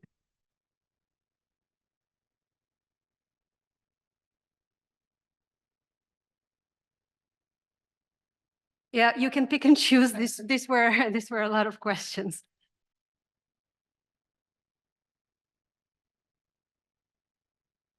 I thought maybe this can be decided spontaneously. Who would like to go first? Okay, I see Federico. Federico is looking at me eagerly. So Federico, you go first. Okay, I can try to start first from the last question. The answer, I think it will depend on the country we talk about, the commodity we talk about, and yeah, it's so, and I think it's gonna get clear as I'm going to answer. Picking up from the first question about the diversion, So the EUDR is a market exclusion mechanism, but what are the boundaries of the EUDR? Are we including in the package also the subsidies to producing countries to set up traceability system? Are you accounting in for eventual negotiations that were spurred with other importing countries? Are these factored in the impact of the EUDR? Much of it, I guess, is not observable because bilateral diplomacy is not all on the table. So I don't know what's going on with China. I guess no one knows, but something is probably going on. Diversion will also depend on the interactions with local zero deforestation commitments. So the cattle sector in the Brazilian Amazon, for instance, is well covered by zero deforestation commitments. And when we talk about the additionality of the EUDR, I think there could be also negative additionality. So as we've seen, there is this mismatch between cutoff dates. So the EUDR actually create cattle that is or beef that is now compliant, but in default with respect to the criteria from the ZDCs. And then when you talk about diversion, let's not forget about local markets and food markets. We like to talk about trade, especially trades and all this, let's say the data that are available, they're always about trade because trade, that's where we have data. While local markets are usually less observable, but a lot is happening here. So when the diversion effect will depend a lot on what action is carried out at the jurisdictional level, which goes back to the definition. What is the EUDR? Are we factoring in all the diplomacy behind it? The benchmarking, I think, is very interesting, and there's a lot of trade-offs in there. So suppose that you want to incentivize collaboration for landscapes. So the Pará state in the Brazilian Amazon now is launching jurisdictional initiative for green beef. So one could set benchmarking at the state level in the Amazon. But on the other hand, this could create leakage to other states. So then it would be best to have benchmarking at the country level. Anyway, if you let companies collaborate for landscapes that then show compliance at the landscape scale, probably they're going to go to the area where there is no deforestation yet. While the landscape that were established under REDD+, for instance, in Ghana and Cote d'Ivoire, the HIAs, they were exactly in the deforestation hotspot areas. So benchmarking has their limits. The ZDC interaction with public policies, I think question from online. I think it was largely, in Brazil, it was largely enabling because Brazil already had set up a monitoring system, a traceability system, more or less, but there were, for instance, a data set with all the polygons of the properties already. They also the law set already criteria for compliance for the ZDCs that were not zero gross, but zero illegal deforestation. And there was a lot of synergies in terms of education producers, because when you want to achieve changes on the ground, the first thing you need to change is the mindset of the producer. And if the pushes are reinforcing from the law and from the ZDCs, that's going to achieve change. If they are going in opposite direction, that's complex. Now, what happened under Bolsonaro in Brazil, for instance, whether ZDCs were actually sustaining reduced deforestation or they just fell in the flow of Bolsonaro. And well, we're actually working on it. We are finalizing an analysis for a paper, but I cannot tell yet. Yeah, I'll leave it for now. So I was just told that we will get into trouble if we extend too much. So we will take now 6 more minutes, I would suggest, and then we have to stop. So I'd like to give Philip the floor to comment, not to discriminate against the online audience, and then Pablo. Philip? And please, Right, thank you so much be for these. concise. Can you hear me? Thank you so much for all these questions and comments. They're really excellent. So I will also choose, of course, a little bit in the interest of time. So let me briefly talk to Kun Ho Yang's questions and also Joanne's question. So I think it's interesting to keep in mind that when the EUDR was being formulated, it was with the kind of experience of the FLEGT regime and VPAs in mind, right? And I think at the time, there was a perception that this VPA approach, which was aimed at creating national verification systems, that this was not effective, right? I mean, it is contested whether or not it was effective. I'm aware of that discussion, but this was the perception within the Commission, that these processes took too long, that they often got bogged down in politics. And by the time the EUDR was being discussed, there was just one system operating worldwide, which was in Indonesia, but also there it continued to be contested. So that's why we, I think, saw this shift towards a more unilateral approach, basically lacking a supply side strategy. But then as the policy formulation process went on, there was so much criticism by countries, but also civil society actors and academics invested in the FLAG regime, right? And we also did see a little bit of backpedaling in the Commission on the issue, initially with this idea of creating forest partnerships. And then this was a little bit unfortunate in the sense that a different unit in the Commission was in charge of those. And there was somewhat of a misalignment, and it didn't really kind of came together as a coherent supply side strategy. I think there's a bit of a shift of intention here. So speaking to Kun Ho Young's question about whether the EU Commission is aware of it and whether it's trying to do something about it, and we do see that in the final regulation, indeed, Article 28 changed, and there's now a statement of intent to actually cooperate more closely with third countries to facilitate and support the implementation of the EUDR. So I think cooperation is indeed very important. And also here, Jonathan, offered some avenues for reflection, mentioning that the benchmark mechanism, for instance, and Jonathan, you suggested that if the European Union classifies a country as high risk, that this creates a necessity to enter a dialogue. I think that could possibly be an avenue. At the same time, being classified as high risk, of course, could already antagonize those countries, right? So we do see at the moment a lot of lobbying by Brazil and others to be classified as low risk, right? So already this act of classification as a high risk country could make future cooperation very, very challenging here. And then perhaps a more general point to presenting cooperation as kind of this solution. I think cooperation is also a little bit of a slippery slope in the sense of that many producer country governments, also often we see that industry actors and producer country governments are working closely together, that they're also trying to water down the EUDR, right, to weaken it. So cooperation, I think this is something one has to be aware of, can also be an avenue to actually weaken the regulation, right? So this is also something that needs to be considered. The jurisdictional approach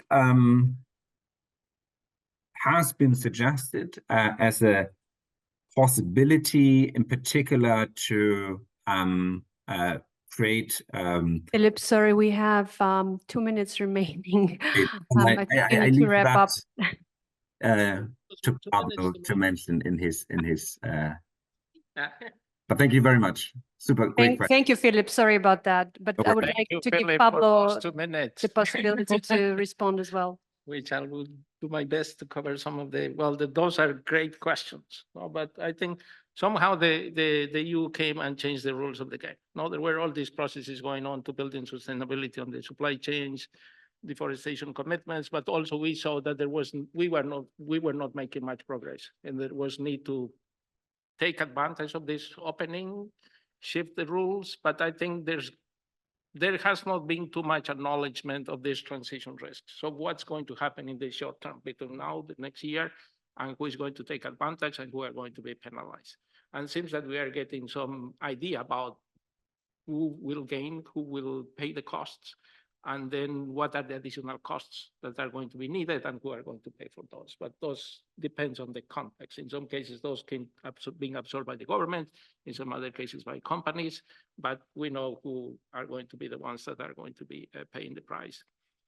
So I think it's important to understand the transition risks and informing these debates from the EU, because it seems that there's not much clarity about how some processes are going to be taken into consideration. And I think the most critical is going to be understanding how legality, and mainly related to land tenure, is going to be taken into consideration, because companies are saying we cannot deal with that, we just are not going to take the risk.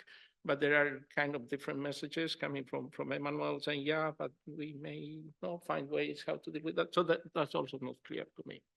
Seems that the way to keep moving forward are the jurisdictional approaches, but also that's for me connected to the cost and investments of those approaches. In the past, there has been a lot of investment on jurisdictional approaches, mainly on Indonesia, but there have not been too much traction on that.